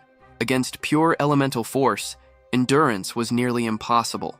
Morgana mocked further, pointing out that even modern magus armies relied on golems and summoned beasts to hold the front lines. She dismissed close combat mages as relics, claiming Setsuna and Lionel stood no chance against her creations. Setsuna admitted to himself that melee fighters had lost their place, but that didn't mean their potential was gone. He slipped past an attack, closing in, and proved his point with a crushing punch. On the other side, Lionel fought the second doll. Spotting an opening, he hammered her in the back, holding back enough not to destroy her, only to disable. The fight pressed on, the dolls relentless, forcing Setsuna and Lionel to dodge blow after blow. Setsuna focused, channeling power into his hand, envisioning the strongest weapon possible in this moment. When one doll lunged, he vaulted aside, grabbed a tree branch, used it to propel himself into the air, and struck with a heavy kick from behind. Morgana watched, noting how they twisted the structure of the mana blade and used the terrain to their advantage. Lionel, meanwhile, kept pressing another opponent with heavy strikes. Setsuna noticed that his blows were aimed to aid Lionel against his opponent, and he reflected that his hardened body, sharpened through training, paired with refined technique and mana control, was what made it possible. If they used their abilities correctly, close combat would never fall short. A strike landed on the ground, forcing Lionel to leap back. The 3 women locked hands, and Morgana's voice carried through them, making clear that surprise attacks were useless. She questioned how they would pierce elemental magic at such close range. The women shaped a sphere of magic. Setsuna thought that if the attack wasn't aimed at him directly, he could shatter it with a charged bullet. Still, He knew its force would weaken against the water magic flowing through it. Blazer suddenly appeared, dismissing the spell as nothing difficult. He claimed that if his power was unleashed, the entire forest could be reduced to ash. Setsuna's elemental magic ignited, flares of raw energy circling him. Blazer commended his focus, then pushed to ramp up the firepower to burn everything down. The pressure sharpened into pain, and Setsuna demanded he hold back. Blazer halted, questioning why he hesitated. Did he not want victory over the three women? Setsuna admitted he wanted to win, but this fight was meant to test his own strength. Blazer scoffed at the notion. Then, the barrier vanished. Morgana's order reached her servants. Bring Setsuna to her. Lionel looked on, baffled at the sudden change. The women apologized for their conduct and asked him to follow. They arrived at a grand house where Morgana waited beside a girl. She called Setsuna by name, and he understood who stood before him. She demanded to know why he had withheld his spirit magic during the fight. Against a water barrier, melee alone would have failed, and spirit magic could have broken it. Setsuna admitted she was right, but said he could not expose spirit magic recklessly against unknown foes. If he had unleashed it there, the forest would have been incinerated, the wildlife destroyed for no reason, an outcome he refused to accept. Morgana judged him soft, yet praised the restraint of not using spirit magic he couldn't yet command. Had he done so, he would have lost, but she would teach him how to wield it. Setsuna lowered his head in thanks. Blazer, listening, wondered if she was serious about controlling him. It sounded absurd, Morgana countered, saying that no matter his strength, Setsuna was still a rough, untamed beast. Blazer answered by vowing to show her his true form. Blazer's body swelled, drawing mana straight from Setsuna without restraint. Setsuna realized in shock that Blazer was draining him by force. The spirit threatened to burn Morgana to the bone if it came to that. Panic hit Setsuna. He couldn't rein in Blazer's power, and if it continued, the entire forest would go up in flames. Morgana cut through his fear, pointing out there were no other humans in the forest, which gave her control over the situation. But she wouldn't allow Blazer to torch everything.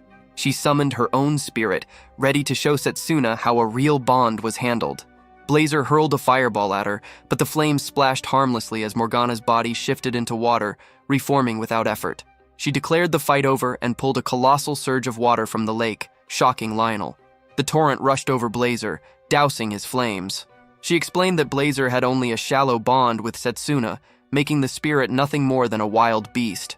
If a true bond existed, Setsuna could manifest and command that power freely. The idea of mastering nature at such a level took hold in Setsuna's mind.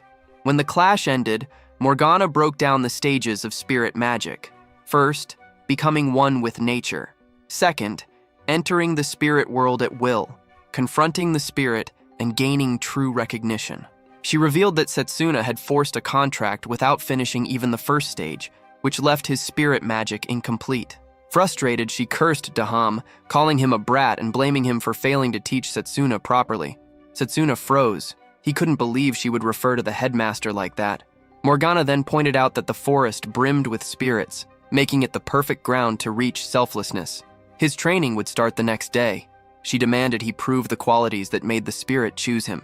The following morning, he trained in the forest under her eye. He meditated, practiced, helped with chores, and kept the house in order. Days passed until one night, training near the lake, glowing lights drifted around him. He recognized the presence of nature itself. Looking at the house on the cliff, he whispered to himself that he was ready to face Blazer.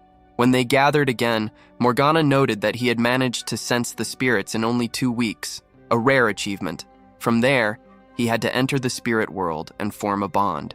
She warned that inside the spirit world, magic meant nothing. Only raw will and strength counted. Even with the ability to perceive spirits, she said, Blazer alone would still overwhelm him, so she chose to accompany him. Blazer found the situation odd, but doubted Morgana's ability to fight him in the spirit world. Morgana warned Setsuna not to get arrogant. Setsuna answered that all he needed was Blazer's approval. Morgana turned to Lionel, explaining that once inside the spirit world, their bodies would be left completely defenseless. Since this hideout was guarded, she left their protection in his hands. Lionel accepted, promising to guard them. Morgana told Setsuna to reach selflessness first. Once he did, the gate to the spirit world would open. Setsuna followed Morgana's lead, and when his eyes opened, he stood face to face with Blazer. Morgana at his side. Morgana judged Blazer's arrogance as empty pride. Setsuna realized that without perceiving spirits before, he had never grasped the full weight of Blazer's power. Blazer noticed the shift and sneered, sensing Morgana was treating the matter more seriously. She raised a barrier, explaining it was to shield Blazer's will, warning that if Setsuna clashed with him head-on, he might never return from the spirit world. Blazer dismissed it, mocking her, claiming her resolve wasn't enough to restrain his strength. Setsuna's anger boiled. He reminded himself that no one had trained harder in magic control than him. Since spirit power followed the same rules, he could command it. Reaching selflessness meant nothing could bind him now. If he needed Blazer's recognition, he still had one way left to prove it. Blazer cautioned him not to regret carrying such a burden. Far away, Lionel and a girl watched from the house. Lionel noted that Setsuna had begun, confident he would endure. But then he sensed a foul power moving closer, a malicious force aimed straight for the hideout. At this moment, he couldn't let anything disrupt the clash between Setsuna and Blazer.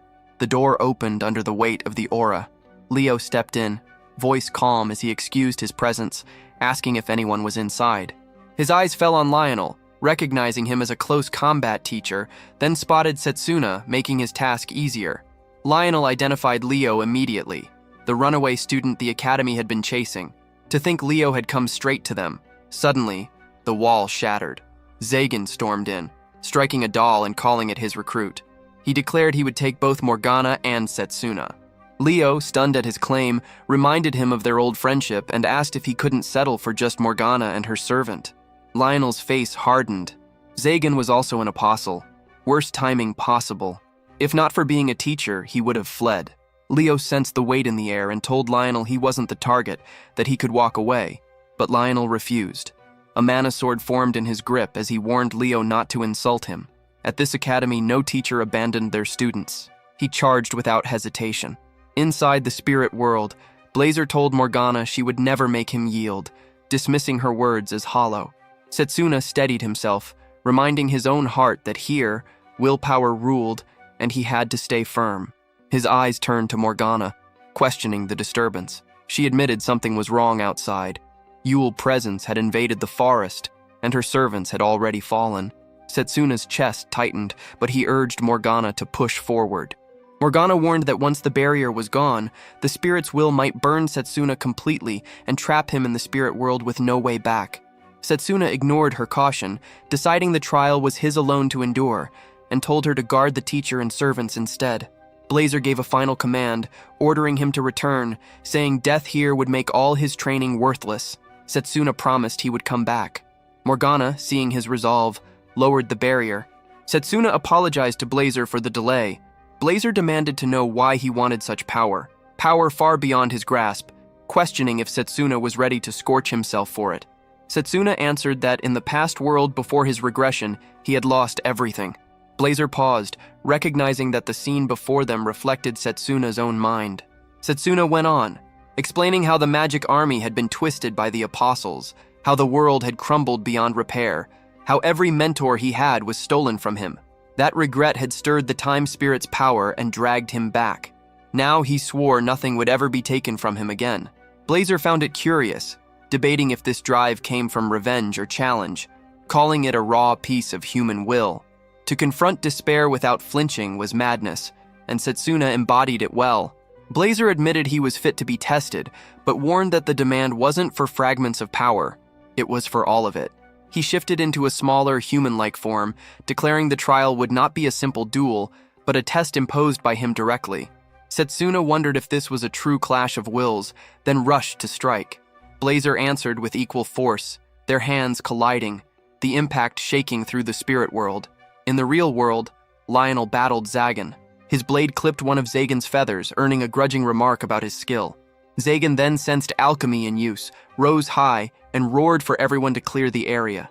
His strike came down, but a doll intercepted, taking the blow. Morgana tore Leo from the house, bursting through the wall to escape. Lionel thought Zagan should have been drained after unleashing so many grand techniques, but instead his mana only swelled stronger. Confused, he watched Zagan press harder. Zagan mocked him, telling him not to slow down. Lionel prepared to counter, but Morgana stepped in, her magic halting his attack. She scolded them both for shaking apart another's home with their fighting. Lionel, exasperated, asked if she would at least allow him a moment's rest, but Morgana dismissed the idea, saying the young needed to keep struggling. As Zagon readied to strike her, Lionel leapt forward, slashing again. Zagon caught the blow, his ability breaking it down as Morgana sensed its disintegration. Leo, watching, realized too late that this was the spirit magic mentioned in the reports, and cursed herself for not seeing its futility sooner. Zagon prepared another strike, but Lionel slammed a punch into him. Zagon retreated, warning Leo to keep Lionel restrained, then countered with a heavy hit that sent Lionel crashing out of the house. Morgana studied Zagon's technique, beginning to suspect his ability nullified all magic, stripping him of weakness and letting him slip through any attack. She wondered if this was some rare skill, or if it demanded a hidden condition. Morgana thought of striking at close range with magic, hoping speed would leave him no room to react. She made the waters of the lake surge into a massive wave, ready to unleash it. Outside, Leo noticed the attack was aimed directly at him from below, yet showed no concern as he raised his defense. He figured that if it failed, she would be forced to reveal her last resort. Morgana lifted the water higher, intending to wrap it around him and drag them both down with it. Leo sensed her plan and judged it excessive, though not foolish. He struck the wave with his power, shattering it and turning it into a storm of falling rain. He noted that he had trained as well. Morgana, taken aback, guessed he was blending long-range magic with disintegration. Leo confirmed and claimed it would be enough as a token for the underworld.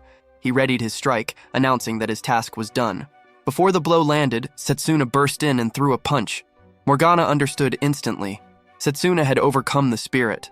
Lionel saw him wrapped in searing flames, yet controlling them so they didn't consume the forest. Zeg and Nobu, watching, said Setsuna was not like Leo. Blazer considered whether these enemies were worth burning, given the scene. Setsuna, firm, declared they were strong foes, but he would not lower his guard. Blazer recalled their earlier fight, admitting Setsuna had taken the win, though his modest stance didn't seem fitting. Setsuna remembered the moment in the spirit world when Blazer's strike had staggered him. Both fighters had been drained, but Blazer respected his relentless will. He saw Setsuna trembling, yet still smiling, face strained but spirit unbroken, convinced of his victory.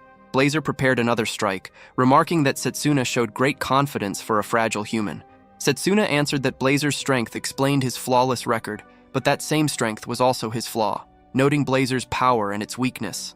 Blazer questioned the meaning, and Setsuna explained, he had faced loss and despair many times, but from the bottom, he learned how to rise again.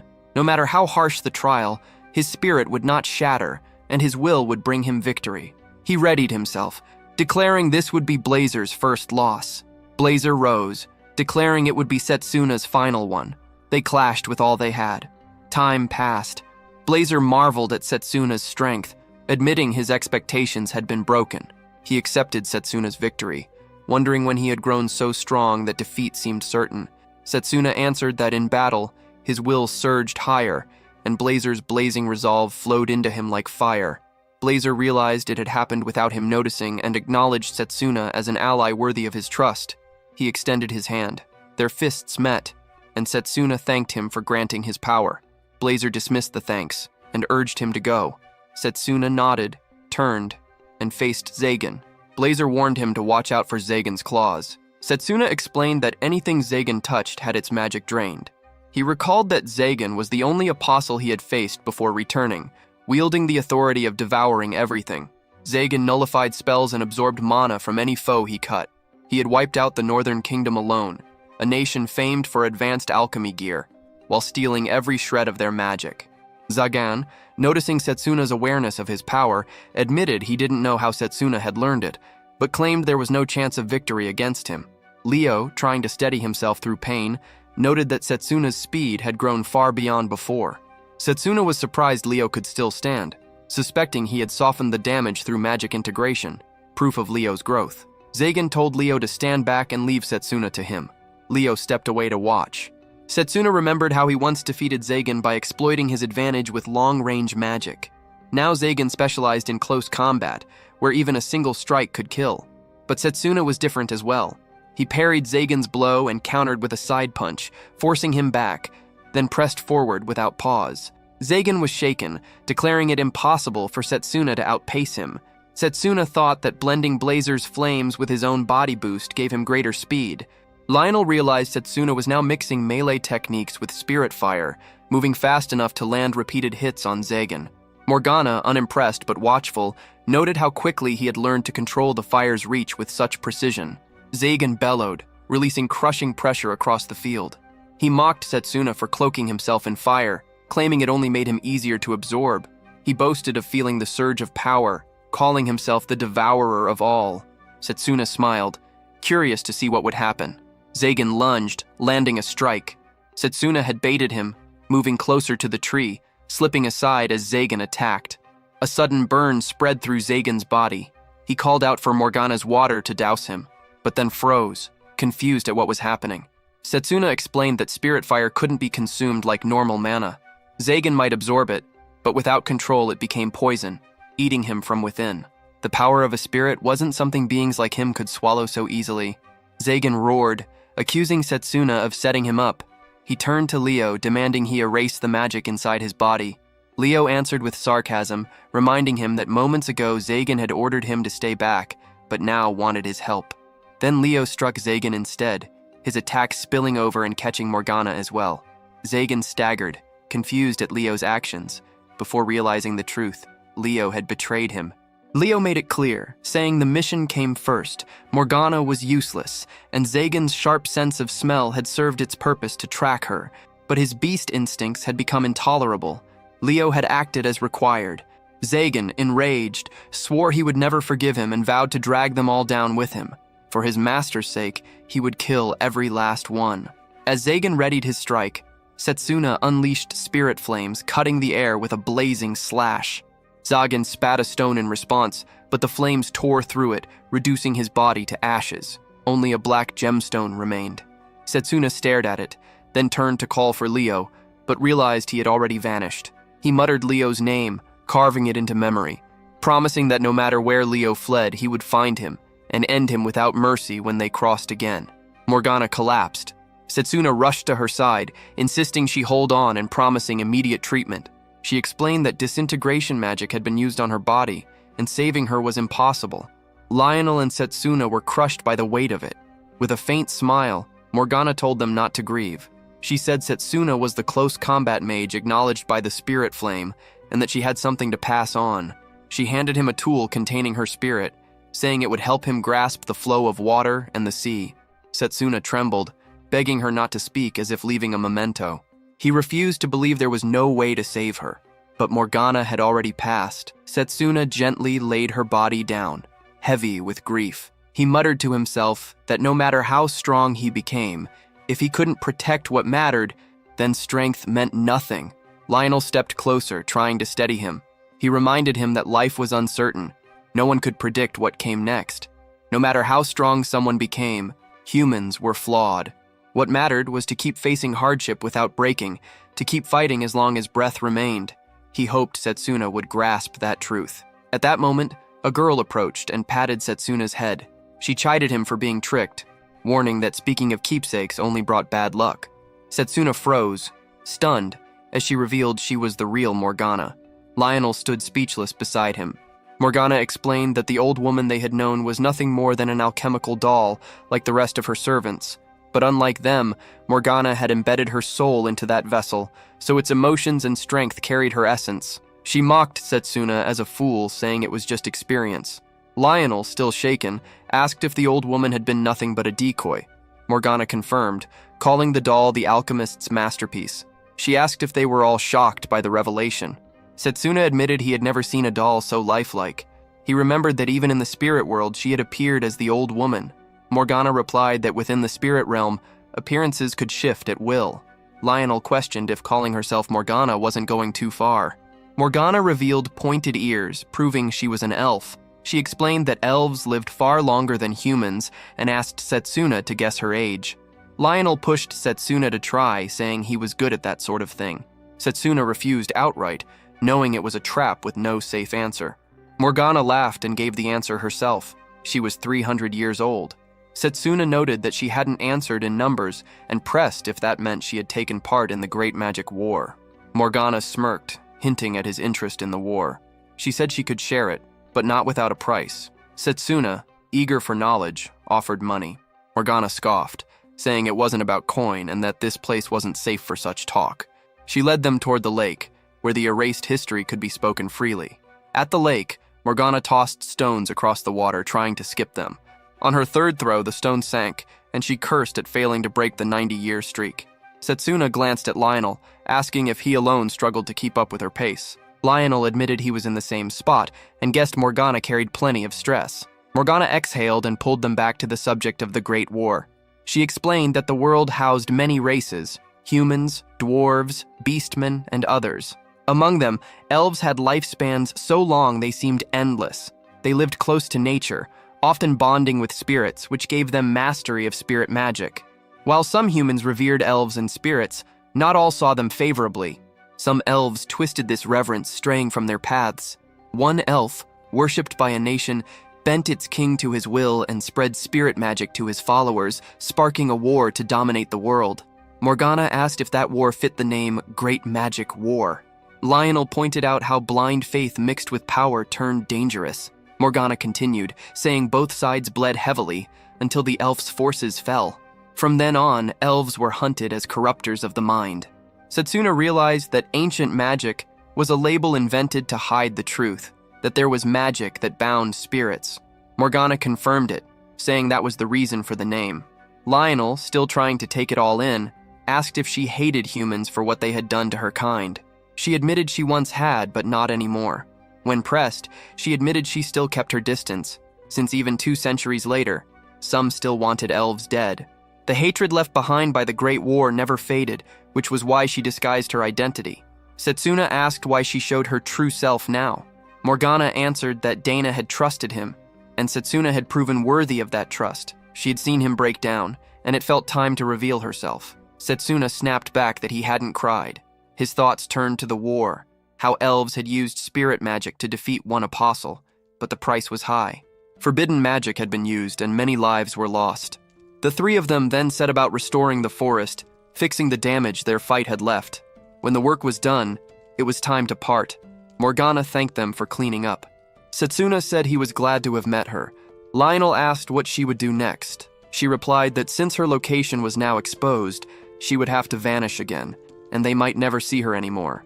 Setsuna stopped her, asking if when humanity was on the edge, he could call on her strength. He bowed, humbly asking for her aid. Morgana dismissed it as pushy, but said when the time came, he only needed to ask. At times, she might send him letters. Setsuna thanked her for that. Blazer appeared suddenly, mocking Morgana and warning that next time he would burn her to ashes. Morgana splashed water in front of him, teasing if he wanted another soaking. He turned his head away, and the 2 separated, waving casually as they went in different directions. Setsuna mounted his lizard, memories pulling him back to a rainy day long ago outside a building. A woman had approached with an umbrella and a towel, telling him that gaining immense power didn't mean he had become truly strong. Gaeta, confused, had asked her to explain. She said power could drive people insane if misused. What mattered was wielding it properly, without arrogance, and without letting it control him, not simply piling on more strength. Riding away now, Setsuna understood her meaning. He was determined to use the spirit's power wisely and in the name of justice. With Lionel at his side, he headed back toward the academy. The scene shifted to Satan and Pucca. Satan told Pucca the preparations were done and it was time to begin. Leo stood before them. Pucca pointed out that he had failed to kill Setsuna and had even abandoned a comrade. That was neglect of duty. Leo denied it, pleading with Pucca, insisting he had completed the mission by killing Morgana. Satan pressed him, asking if he had checked to confirm her death. Leo faltered, admitting that given the level of the attack, she had to be dead. Satan glared, reminding him the order had been to secure Morgana's death, not Setsuna's. He added that Leo should have at least returned with Zagan's corpse. With that, they could have raised an undead beast wielding Zagan's power. Leo explained that Setsuna had knowledge of Zagan's ability, information that hadn't been part of the plan. Satan dismissed the excuse, saying it only meant Setsuna was hiding something. Pucca, curious, asked if Leo's undead tool had also been destroyed. Then his eyes caught a distant figure, Giovanni. Satan called out to Tsukuyomi, asking if she could take charge. She replied she had no other choice. The timing was almost right. Tsukuyomi, the eighth apostle, carried the power to revive the dead. Meanwhile, Setsuna and Lionel traveled under a clear sky. Lionel noted they were half a day from the academy. Setsuna wondered about the others. Lionel worried, guessed Drago was overtraining. Setsuna agreed, then caught himself, realizing he had started caring about those around him. Lionel asked if things had been different before. Setsuna admitted they had. Back then, he only thought about training himself. He believed that by perfecting long-range magic, he could win every fight alone, without anyone's help. Others were just background noise, and he had almost no friends. But now things had changed. He had comrades he could trust, and he had learned that strength existed in many other forms beyond long-range magic. The magic control Setsuna had refined before returning also served him well in close combat. Lionel noted that magic control came through relentless training, not just talent or aptitude. He judged that Setsuna's level wasn't something built in a few short years. To him, it looked like the result of years of harsh discipline, which explained how Setsuna had risen to be the strongest in the world. Lionel speculated that such strength had to be tied to an unimaginable past. They paused for a break, and Setsuna pulled out the items given by Morgana. He unfolded a note and saw it would be useful, deciding to save it for when the moment came. Blazer studied the necklace, pointing out that it carried the trace of a water spirit. Setsuna knew Morgana had passed it on so he could form a connection. He concentrated, calling for the spirit, questioning if his voice could reach her. The locket spoke his name. Setsuna froze, hearing that the spirit had been observing alongside Morgana all this time. She told him that, if he could endure her trial, she would lend him her strength. Setsuna doubted if it was real, but the spirit cut him short, reminding him that the true test would come in battle, and his thoughts jumped to the looming fight with Blazer. She assured him the trial wasn't meant to crush him, but to force growth. Setsuna asked himself what she meant by moving. The spirit confessed she was weary of the spiritual world and wanted a new perspective. Blazer scoffed, surprised at her leniency, adding that he never got along with her. She countered that she never disliked him. Setsuna found her friendliness unlike Blazer's attitude, though he still puzzled over her talk of moving someone. Lionel set a hand on his shoulder, saying he was lucky, then added he had a tale that could stir him. A fiery story of friendship meant to bring tears. The spirit grew curious about this story. Lionel continued, saying it was about the heroes who had saved the country decades ago. Names like the Indestructible Blade and Wallace the Iron Walls. A great story, he claimed. As Lionel kept telling it, night settled and Setsuna drifted off to sleep. When he woke, Lionel was still deep in conversation with the water spirit. Setsuna decided to leave that for later, once they were back at the academy. At the academy, Setsuna was with Carol, Drago, and Layla. Layla mentioned something that had been on her mind, and Drago asked Setsuna if anything had happened during the break. Setsuna brushed it off as nothing more than training. Layla suggested they visit an art museum next time, saying she had a friend who knew a lot about it. Setsuna agreed, thinking it would be useful. Drago proposed they all go together, and Carol confirmed, taking charge of the plan. Later, they all went to the museum. After the visit, on the way back, Setsuna walked with Drago, who pulled off his shirt to show off his body. Carol unleashed her flames, showing the force of her inferno. Blazer held his ground and revealed his own power. Setsuna, though, remained distracted by thoughts of the water spirit. The focus shifted to his training beneath the world tree. While sharpening his reflexes, Blazer pointed out that Setsuna had pushed his power to a level that felt like fighting beside a partner. He had broken past human limits in a short time. Setsuna admitted he never expected such words from Blazer and insisted there was no need for concern as the new technique was close to completion. Looking around, Setsuna caught sight of the falling snow and realized winter had already arrived. The thought hit him that the coming incident was near, yet he still hadn't sealed a contract with the water spirit. Gathering his things, he muttered that the trial had to wait, since something else demanded his attention. Blazer asked if he was certain the training was over. Setsuna answered that the timing was right, but he could no longer ignore the strength of the sacred tree. Their practice had drained vast amounts of mana, and it would take years for the tree to recover. Setsuna bowed toward it, giving thanks for its role in helping him master Blazer's strength. With the year's end closing in, Setsuna knew there was no time for rest. Blazer wondered if this meant a major battle was near. Setsuna confirmed it, recalling that before his return, humanity had been crushed by the evil god, and 4 main causes led to the downfall. One of those would surface within 7 days. Blazer pressed him, asking what the 4 causes were. Setsuna explained that among the invasions carried out by the evil god, 4 stood out as the most devastating.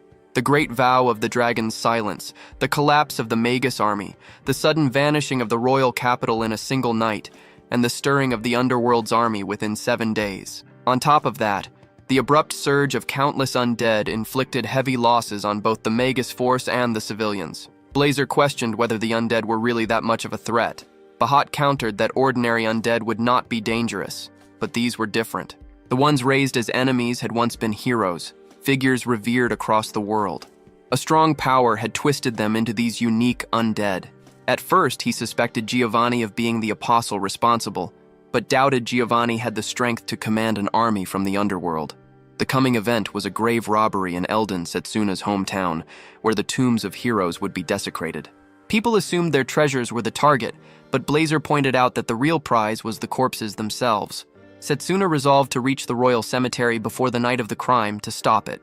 Later, while eating with friends, Layla asked Drago if he planned to return home during the winter break.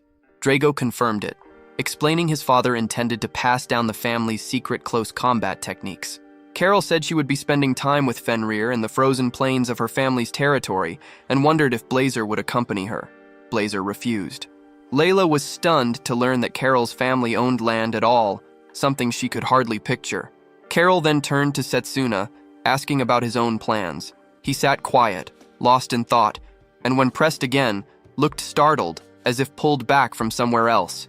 Layla noticed his distraction and suspected he was hiding something dangerous from them, something he couldn't reveal. Carol leaned toward her and whispered that Setsuna secretly had plenty of female admirers, and if Layla didn't act soon, she might lose him.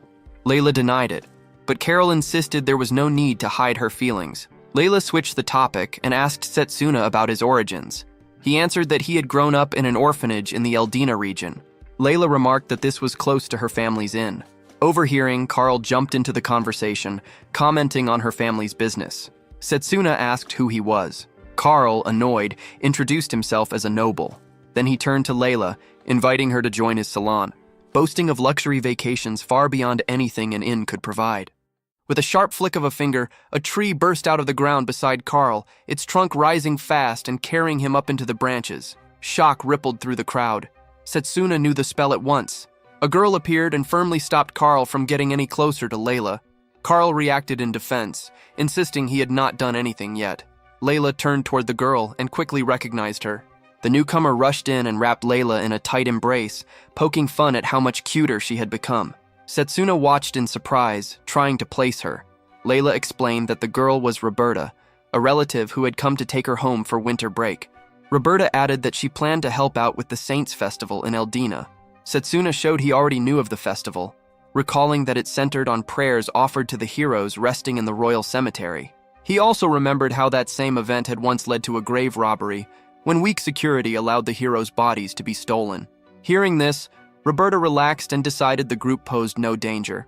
When Drago questioned her concern about hidden intentions, Setsuna clarified matters by introducing himself, Drago, and Carol as Layla's friends.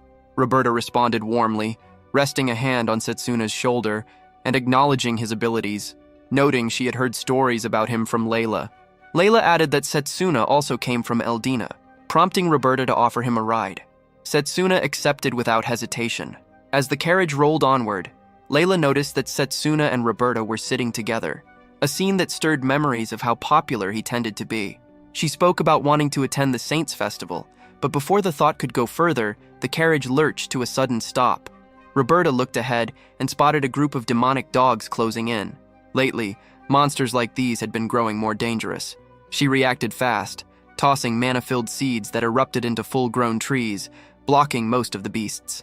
Setsuna watched closely, impressed as he realized she had turned healing magic into a weapon. Roberta clarified that by pushing mana into plants, their growth could be forced at extreme speed. Setsuna stepped in to help. Roberta cautioned him about the risks of fighting demonic dogs up close, but he showed no concern. Mana gathered tightly around his fist, and with a decisive strike, he brought down the remaining monsters. Roberta stared in disbelief at his precision and strength. Curiosity took over, and she bombarded him with questions about his training, his teacher, and the tools he used, her eyes drawn to the unusual glove on his hand. Setsuna suggested checking on the others first, putting off any answers. Layla watched him carefully, sensing that he was hiding something. That night, the group stopped at an inn. During dinner, Roberta continued pushing for details. Later, unable to sleep, Layla decided to ask Roberta to change their route so she could still attend the Saints' Festival. As she stood outside Roberta's room, she overheard her speaking about Setsuna.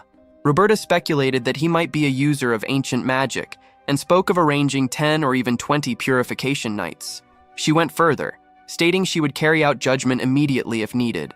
Layla's grip failed her, and the cup slipped from her hands when she heard that judgment could mean execution. Fear surged through her, and she ran back to her room.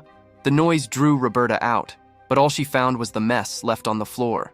By morning, Layla sat quietly at breakfast while Roberta greeted her in high spirits. Layla responded, though her thoughts were far away. Roberta's words from the night before would not leave her mind. She questioned whether Setsuna truly wielded ancient magic, something she had only encountered in old stories, often tied to cruel and dangerous magi. The idea unsettled her, and she worried about what she should do if it turned out to be true. Soon after, Setsuna returned from his morning training and greeted them calmly, unaware of the storm brewing in Layla's thoughts. Roberta noticed that he had been training since before sunrise and pushed the idea of getting breakfast, also pointing out that the inn had a sauna. Blazer, ever curious, cocked his head, unsure what a sauna even was, which made Setsuna decide he might as well try it. Inside the sauna, Blazer stretched out and brushed off the heat, claiming it would not be enough to wear him down. Setsuna poked at him for struggling with heat, despite wielding infernal flames. Roberta soon stepped in and sat beside Setsuna, casually pointing out that the sauna allowed both men and women. Setsuna shifted away a little to keep some distance. Roberta's attention stayed on his glove, noting that he still had it on. She wondered what he was hiding beneath it. Quietly, she placed a sign at the entrance marking it as closed for cleaning. She commented that the glove must be uncomfortable and urged him to take it off, but Setsuna turned her down, stressing its importance. She guessed it might be a keepsake or something he did not want seen. When she reached out toward the glove, the door flew open and Layla rushed in, making sure Setsuna was safe and not taken by surprise. She felt justified in keeping watch over him, convinced that whatever he was hiding, he could not be a bad person. Later, outside by the carriage, Roberta stated that their next stop would be Layla's home. Layla asked to come along to Aldina, wanting to see Setsuna's hometown and help out at the orphanage there. Setsuna accepted without hesitation. Roberta, meanwhile, quietly reasoned that having Layla close might cause him to drop his guard. Upon arriving at the Aldina orphanage, Setsuna stopped and took in the familiar sight. Children ran toward him, calling him Big Brother, one of them asking about Blazer with open curiosity. Setsuna smiled, a rush of old memories hitting him as he realized how long it had been since he last returned. Thomas, who managed the orphanage, came out to welcome him and thanked him for always looking out for the children. Setsuna rested a hand on Thomas's shoulder, pointing out that the place still stood because of his efforts, and remarking that Thomas had become like a brother to him. Thomas brushed it off, saying he was only passing on the kindness he had once received as an orphan himself. They traded light remarks, and Layla noticed a gentler, more personal side of Setsuna she had not seen before. Thomas commented on Setsuna's choice to focus on close-range magic, noting how hard that path was for someone aiming to rise within the Magus army. Setsuna answered with steady confidence, making it clear that close combat magic was exactly how he planned to reach the top. Layla admired his resolve, and Thomas felt reassured, thinking that with someone like Setsuna around, things would turn out fine. Later, Setsuna knelt before a grave, offering his respects to Sister Deborah, the woman who founded the orphanage and had once taken him in. He knew that without her, he would not have survived or found any hope in life.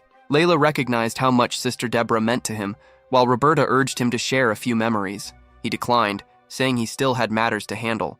At the royal cemetery, Setsuna watched from a high vantage point. With the Saints' Festival drawing near, he saw a troubling lack of caution. The barrier that once protected the cemetery had already been lowered, leaving the site exposed. The heroes resting there were not ordinary figures, but high-ranking mages who had once stood as the nation's shield. If the grave robbery had been successful, the stolen bodies could have risen as undead enemies. Setsuna reassured Blazer that their strength would hold firm against any adversary. He then quietly reminded Blazer to avoid using magic in front of Roberta, sensing that something about her seemed off. He made a silent promise to himself that the decisive battle would take place the night after next, and he would honor a vow he had made long ago. Roberta turned to Thomas, asking him about Setsuna's past at the orphanage. Thomas hesitated, uncomfortable with the question, and explained that Setsuna preferred not to discuss it. Roberta, however, revealed her Inquisitor badge, making it clear that her inquiry was not a simple request. Thomas stiffened, realizing the weight of her authority. Roberta explained that they were investigating Setsuna, believing he might be dangerous. Layla, overhearing the conversation, apologized for eavesdropping, but Roberta reassured her that she would not share the information with anyone else.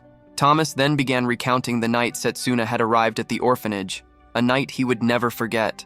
It had been a rainy evening when a sister had opened the door to find a bloodied woman standing outside, arrows lodged in her back. The woman begged for help, urging them to save the child she had with her. Emma, the woman who had appeared at their door, had been born into a poor farming family. She had been a dreamy girl, convinced that fate would someday offer her something grander. One afternoon, while helping with the weeding, she gazed out at the horizon, lost in the thought that something life-changing was waiting for her beyond the fields. That moment came sooner than expected. A nobleman from a nearby territory passed through the village in his carriage, accompanied by a butler holding a glowing magical device. The noble's gaze landed on Emma, and the butler mentioned the unusual brilliance of the light, unaware that it was reacting to Emma's hidden magical power. Intrigued, the noble invited her to come with him. Overwhelmed by the sudden change in her life, Emma agreed, wondering if it was all just a dream. She was taken to the prestigious Schneider family, where she was given a room that felt like a princess's chamber. But her happiness was short-lived. The noble had many concubines, and Emma was just one of them. His visits became infrequent, leaving her in luxury but starved for affection. Emma began to believe that bearing the noble's child might rekindle his love. As time passed, she gave birth to a baby boy. At first, the noble seemed pleased, smiling at the infant in her arms. Emma dared to hope again. But then the butler returned with the same glowing device, and this time it did not light up. The noble's smile faded, and without a word, he left her with the child and walked away. The brooch was a magical tool used among the nobility to measure latent magical power, a crucial instrument for ensuring superior bloodlines. The noble's interest in Emma had never been love. It had always been about the power hidden inside her. When her child failed to inherit that power, the noble's affection vanished. Emma's heart shattered. In despair, she directed her frustration at the innocent child. Tears blurred her vision as she held a knife, whispering that if only the boy had the talent, she might have been loved again. But as her eyes met Setsuna's smiling face, her trembling hand loosened, and the knife fell to the floor. She wept until exhaustion overtook her. Just then, a knock at the door interrupted her sorrow. The butler entered, his voice cold and formal, announcing that he had come to take the child away. In noble society, an unwanted child could bring shame to a family. The term "take" was a polite way of saying dispose. The nobleman believed Emma should not be burdened by her child and should focus on producing another heir with better blood. Emma accepted his words quietly, asking for time to prepare. But when the butler returned, the room was empty. The windows were open, and the curtains fluttered in the cool night air. Enraged, the butler ordered the guards to capture both the mother and child, alive or dead. Emma fled into the night, wounded, exhausted, and carrying Setsuna in her arms. She ran until she could go no further, collapsing when she reached an orphanage. The sisters there found her covered in blood, barely conscious and wrapped in bandages. Lying beside her sleeping child, Emma whispered, blaming herself for bringing her son into a family that never wanted him. She dreamed of a simple life, working in the fields, raising Setsuna with love, even if they had nothing. That, she thought, would have been enough. Her regret turned into pain. She cursed her naive heart for believing in the nobleman's affection. With the last of her strength, she begged Sister Deborah, the head nun, to care for her son. Sister Deborah promised to do so. She swore to God that no matter who the boy's parents were, Setsuna would grow up loved and free. She vowed that he would find happiness through his own strength. Emma smiled faintly, whispered her thanks, and passed away. 7 years later, Sister Deborah called out to Setsuna.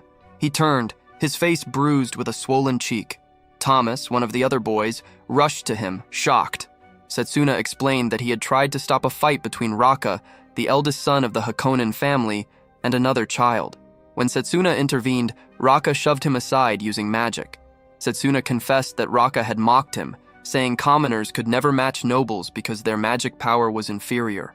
He looked at Sister Deborah, his eyes filled with sincerity, and asked if that was true, if praying to God could change such things. Sister Deborah smiled gently, telling him to pray, not for help, but to swear that he would prove those words wrong. His mother had been strong. All he needed to do was find that same strength within himself. Then she handed him an old, worn book, something she had kept safe all these years. It was a book Emma had taken from the nobleman's library during her escape, hoping it might help her son one day. Sister Deborah told Setsuna that if he lacked magic, he should find another strength within himself. Curious, Setsuna opened the book she had given him. He found a section titled Magic Control. The idea caught his interest at once, even though the diagrams and formulas in the book were far beyond what he could grasp. When he brought it up to Sister Deborah, she smiled and chose to show him instead of explaining with words. A small flame formed in her palm, and under careful guidance, it passed through a thin sheet of paper, leaving a neat hole without setting it ablaze. Setsuna watched in silent shock, understanding that even the simplest magic could become remarkable when handled with care. Sister Deborah made it clear that by shaping the flow and path of mana, magic could be pushed past its usual limits. Though he was still too young to cast proper spells, she believed he could start learning control right away. Setsuna agreed with eager resolve, determined to try even if the book was far beyond him. Sister Deborah laughed lightly and said she would go through it with him until he understood. From that moment on, Setsuna threw himself fully into training. Day and night, he worked on mana control, never skipping a single day even when his body was worn out. 5 years passed, and at the age of 12, he stood behind the orphanage again, sweat dripping as he continued his practice. Thomas watched from afar, impressed by how much the boy had grown. When Thomas asked what kind of mage he hoped to become, Setsuna explained that long-range magic suited his control style best. With full command over mana and elemental flow, he believed he could reach extreme accuracy. Still, he wanted freedom. Once a mage completed the rite of mastery, their mana core became locked into one system, so he planned to study all paths before deciding. Thomas laughed, thinking the explanation sounded far too serious for someone so young. Their talk was cut short when another boy came running, yelling that Slain had dragged Raka into the forest. Setsuna took off at once, ignoring Thomas calling after him. Deep in the woods, Raka was trapped in a circle of students. Slain taunted her, boasting about his noble blood, when a sudden scream pulled everyone's focus. A boy lay on the ground, wounded by goblins, creatures not supposed to exist in that area. Panic spread fast. Slain stepped forward with confidence, firing crude blasts of mana at the goblins. His followers cheered, praising his power, but the creatures stood back up, untouched. Anger took over Slain. He grabbed Raka and shoved her toward the monsters, yelling that she should be useful for once. Before the goblins could move, Setsuna rushed in and placed himself in front of her, taking the position without hesitation. He pointed out that throwing out raw magic without control would never defeat anything. Slain scoffed when he recognized Setsuna as a commoner. He ordered his companions to pull back and left Setsuna alone to deal with the situation. As Slain ran, his followers scattered, abandoning him in the chaos. Cornered at the edge of a cliff, Slain froze in fear as Setsuna caught up to him. Setsuna faced him with a calm expression, making it clear that he had not come to save him, but to make him answer for what he had done. Slain tried to cling to his pride, offering to place Setsuna under him as a vassal, but the offer carried no weight. Setsuna's mana rose in response, calm, sharp, and tightly controlled. Slain shook as he accused him of relying on tricks to cover for weak natural ability.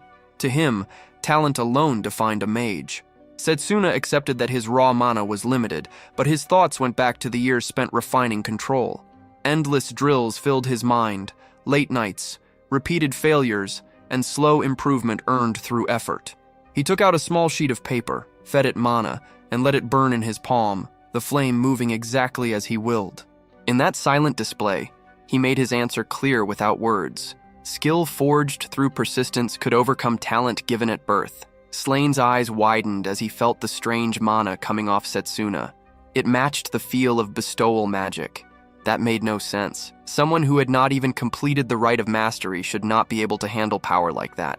Setsuna calmly corrected the assumption. It was not true bestowal magic. He was shaping mana directly inside his own core to mimic spellcasting. The mana core was the source of magic in the human body, partly formed at birth and completed through the rite of mastery. That ritual allowed it to act like a proper magic circuit. Yet Setsuna was different. Even as a child, his control was so exact that he could reshape his own core at will. He threw the burning paper toward the goblins pressing in. Fire burst outward, spreading fast enough to form a temporary wall. Heat washed over them, forcing both to shield their faces. It would not stop the creatures for long, but it bought time. Slane's thoughts spiraled as he watched. Earlier, he had barely held the goblins back, yet this boy pushed them away with ease. Setsuna noted that the technique was a practical form of living magic, a simple defense meant to reduce impact. Slane wondered if it was healing magic, but Setsuna made it clear that it was still only an imitation. Even so, Slane was shaken. Recovery-type effects under bestowal-style control raised a frightening question. Just how many systems was this boy linked to? Without pause, Setsuna seized Slane's arm and ran for the cliff. He signaled that jumping was the only way out, mocking the idea that a noble would fear such a thing. Slane had no time to react. They leapt together, crashing into the icy river below. By the time Slane came to, night had fully fallen. A weak fire burned nearby, and Setsuna sat beside it, noting that Slane had been unconscious for quite some time, calling it an extreme reaction to a simple fall. As Slane pushed himself up, he noticed a faint glowing circle close by. It was not normal firelight. It was a formation possibly meant to keep monsters away or something even more complex. The thought struck him hard. Was this also Setsuna's work? The idea that a mere commoner could wield such control and skill was something Slane could not easily accept. Setsuna brushed aside any claim that he was a genius. What he had achieved was nothing more than the result of steady effort repeated every day. With a cold edge, he made it clear that once they returned to the village, Slane would face the consequences for what he had done to Raka.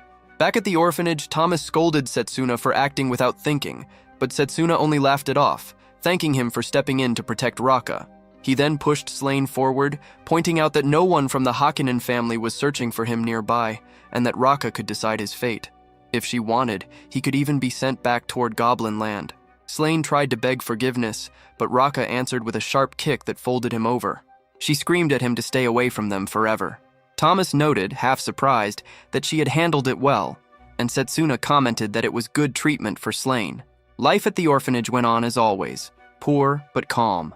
That calm did not last. Sister Deborah grew weak, lying in bed and coughing as Thomas, Setsuna, and the children gathered close. Setsuna, now 15, asked if there was no recovery mage who could be called, but Thomas could only shake his head. He declared his intent to become a priest so he could protect the orphanage in her place. Sister Deborah smiled faintly, confident that he could do it. Setsuna then revealed his plan to enroll in the MagicAcademy.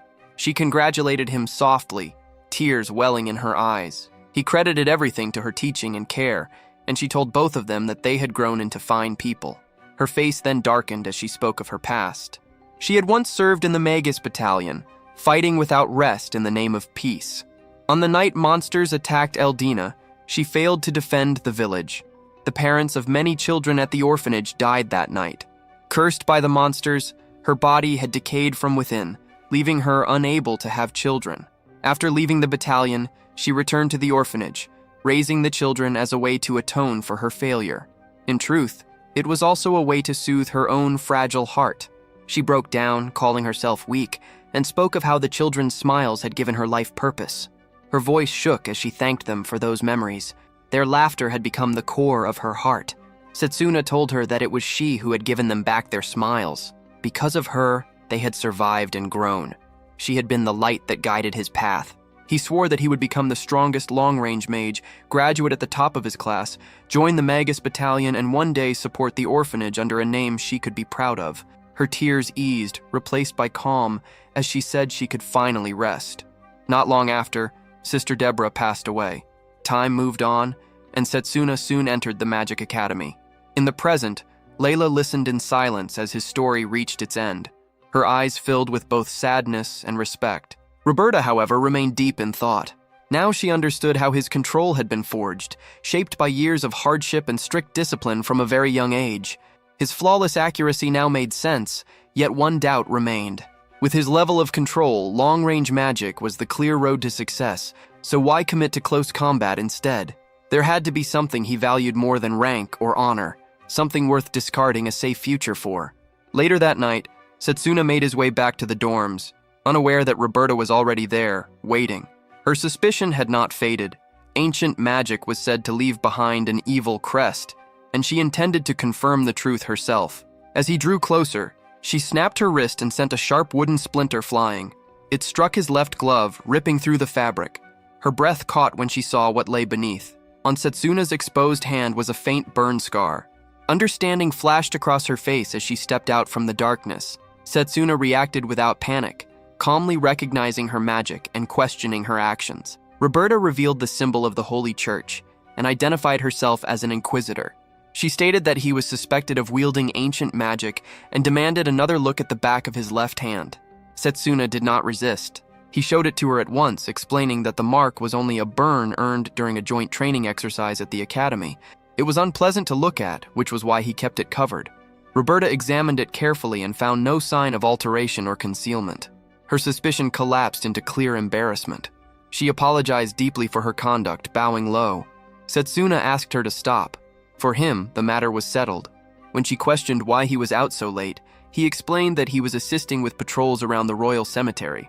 Every year, as the Saints' festival approached, trouble tended to follow.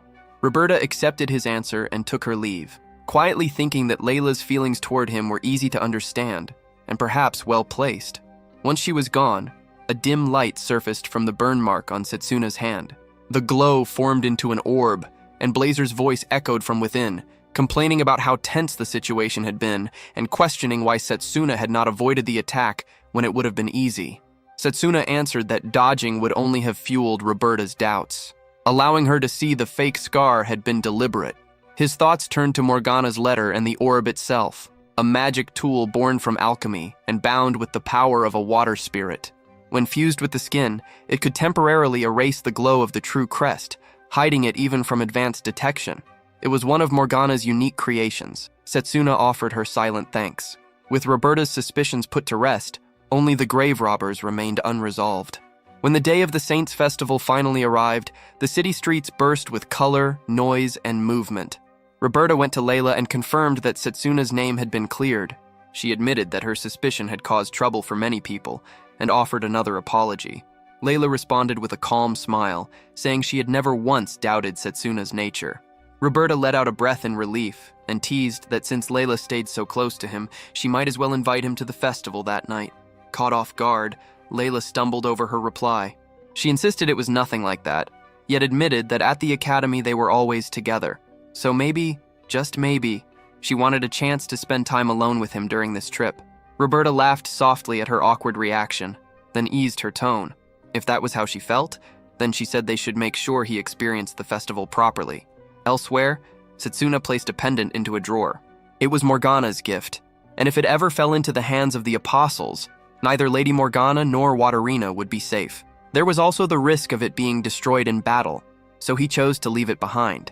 He called to Blazer that it was time to go, but the spirit ignored him, lazily tossing the orb toward a cabinet where it bounced and rolled out of sight. Before heading out, Setsuna crossed paths with Thomas. Thomas asked whether he was going to the festival, but Setsuna explained that he was only on patrol and warned him to keep the children indoors. Thomas did not understand at first, until Setsuna hinted that something terrible might happen. A memory surfaced from before Setsuna's regression. On the day of the Saints' festival back then, the children had disappeared. They had been swept into an incident, and Thomas himself had died trying to protect them. Setsuna's mind filled with images of fire and ash, the orphanage burning, Thomas's body left charred and still. He swore that this time he would stop it before it began. As he turned to leave, Roberta gave Layla a small push, sending her stumbling into Setsuna's back. Flustered, she apologized and asked if he would attend the festival with her. Setsuna declined gently, explaining that his duty was to patrol the royal cemetery. Roberta tried to persuade him to change his plans, but Layla quickly told him to be careful instead. Setsuna thanked her, and as he walked away, Layla silently prayed for his safety. At the cemetery, 2 guards walked their patrol, chatting casually about the festival. One joked that he could almost hear the celebration from that distance. His partner laughed it off until the ground suddenly trembled beneath them. The laughter stopped at once. Purple magic circles spread across the earth at their feet. From within them, corpses clawed their way upward. The guards panicked and tried to fight, shouting as the undead closed in. Then Setsuna arrived in a flash. His mana-filled fist tore through the corpses like a bolt of lightning, driving them back. He ordered the guards to evacuate and identified himself as support assigned to the patrol. They had heard nothing about reinforcements, but there was no time left to question it. Setsuna summoned his twin mana blades and signaled for the guards to run. With enemies swarming from every side, they would only slow him down. He shot forward at crushing speed, cutting straight into the mass of undead, each swing tearing through tainted flesh. The guards could hardly track his movements. Blue light flared and embers scattered as blades carved through corpses, the battlefield turning into a violent blur of motion and sound. Through it all, Setsuna stayed composed and sharp. Lying in wait had been the correct call. Before the night of the festival, as he had sat alone on his bed, Blazer had spoken about the nature of the undead. Setsuna had reflected that those they faced within the legion of the underworld had been just as strong in death as they were in life. Normal undead were only empty shells taken over by drifting spirits. This case was different. These bodies still held their minds, fully bound by the apostle's control. Even for an apostle, stripping away a person's will so completely was abnormal. Now, as he fought, Setsuna understood why this incident had happened 5 years before the Legion ever appeared. The apostles had been preparing for a long time, stealing the wills of fallen heroes bit by bit. These revived souls were not yet at full strength. That weakness was his only edge. He had to find and defeat the apostle before their power fully returned. Far from the fighting, the 8th apostle Tsukuyomi watched with a faint smile. Several undead had already fallen, and there was only one possible cause. She had been observing Setsuna Cromwell for some time. He had already driven back 2 apostles, and his movements showed knowledge he should not have had, about their powers, their plans, even their positions. His strength was dangerous, but his awareness was far more troubling. Still, she believed he could not reach her. He had defeated Zagan once in close combat, but that strength had been temporary. The dead always outnumbered the living, and in a graveyard this large, exhaustion would eventually wear him down. Yet something felt wrong. The shaking from battle suddenly stopped. Her expression tightened. There was no chance he had fallen that easily. Before she could react, a presence formed behind her. Setsuna emerged from the shadows, his presence cutting through the silence, his eyes steady and intent. He had finally found her. The moment to end her plans had arrived. He stepped forward, mana blade glowing softly as he swung toward Tsukuyomi. She remained relaxed beneath the moonlight, her gaze narrowing with calm interest. A memory crossed Setsuna's mind, the image of Yuzaha. He pressed the matter, and Tsukuyomi reacted with clear amusement. She acknowledged it without resistance, revealing that Giovanni, in his obsession, had always tried to create imitations of her image. Yuzaha had been chosen simply because she resembled her. She showed mild curiosity at how quickly Setsuna had tracked her down, questioning the method behind it. Setsuna did not waver. His thoughts returned to the steps he had taken, enhancing his hearing through physical reinforcement, following every echo and trace of movement, and tracing the flow of undead back to its source. That trail had led him straight to her. Among the fading traces of dark power, Setsuna had sensed something distinct, a faint mark of true apostle magic flowing through an earring he carried. That trail had led him straight to this place. Tsukuyomi appeared intrigued by his reasoning, realizing that his awareness went far beyond normal fighting instinct. She noted that Giovanni's fixation on him now made sense. Even so, she questioned what had caused him to arrive at this precise moment. As she spoke, the air grew dense. Setsuna felt subtle waves of mana spreading outward. The undead were moving without sound, gathering from all sides and tightening their circle. Her delay was no accident. She had been buying time, waiting for her forces to assemble. Understanding this, Setsuna slowed his breathing and lifted his weapon again. He had no intention of letting her stretch the battle any longer. Tsukuyomi remained composed and raised her hand. A dark ring of runes twisted beneath her feet, and a crooked smile formed as the earth trembled. 2 massive shapes pushed up from the ground, wrapped in ancient armor, their presence overwhelming. The air itself seemed to weigh down as their auras filled the space, heavy with the memory of countless wars. Setsuna's chest tightened when he recognized them. These were no common undead. They were the legendary pair spoken of in old Academy stories. Wallace, the bearer of the Iron Wall, and Ordino, the wielder of the Severing Iron. The shield and spear that once stood as humanity's defense were now turned against him, bound by an apostle's will. The sight pulled memories from Liano's tales of 3 nights spent holding a narrow bridge, protecting the helpless from 1,000 monsters. Now, those same souls were chained to darkness. Setsuna could almost sense their buried pride, crushed deep beneath Tsukuyomi's control. She lounged atop a mound of corpses, surrounded by the undead as if seated on a throne of decay, watching his anger with cold amusement. The defilement of such heroes burned through Setsuna's chest. Turning humanity's protectors into tools was something he could never accept. While Setsuna stood facing the resurrected legends far from the main battle, Roberta moved with growing unease. Her earlier talk with Layla echoed in her thoughts. Setsuna's insistence on patrolling near the cemetery, even during his return home, and his distant behavior now felt wrong. Trusting her instincts, she slipped into his room despite Layla's objections. The room was spotless, unnaturally orderly for someone always on the move. Her gaze settled on a small object resting on the desk, a blue orb giving off a faint glow. The moment she touched it, the light flickered, and the crest on her hand disappeared. That brief instant was enough for her to understand. She grasped the meaning behind the crest concealed on Setsuna's hand and the power he had been working to hide. Fear and obligation tangled inside her chest. Resolute, she decided to restrain him and demand answers. She ordered Layla to remain where she was, even as the girl's anxious voice echoed after her down the hall. Back at the graveyard, Tsukuyomi's patience thinned. The undead shifted restlessly, and Setsuna sensed the time slipping away. He shut his eyes for a single breath. There was only one option left: stealth. He began pressing down every trace of mana within his body until his presence vanished completely. Deprived of mana to track, the undead lost their sense of direction and wandered without purpose. Tsukuyomi issued commands, unaware that her target had already slipped beyond their perception. Setsuna moved between shadow and faint light, his form flickering as he struck. Each blow was fast and silent, cutting down enemies before they could react. His thoughts stayed calm, drawing on a technique he had mastered long before his regression, the domain of tranquility. It was dangerous to use, but it gave him an unseen edge. With every cycle of suppressing and releasing his mana, another undead collapsed, breaking apart into ash in an instant. Tsukuyomi's shock finally cracked her composure as she watched her forces fall one by one. Setsuna advanced steadily until the clearing fell silent. Only 2 figures remained. The legendary pair stood unmoving, yet the pressure rolling off them was overwhelming. The power they radiated surpassed anything he had ever faced. Even without action, their presence carried the weight of an age long past. Blazer's presence stirred beside him, spirit energy woven tightly with Setsuna's own.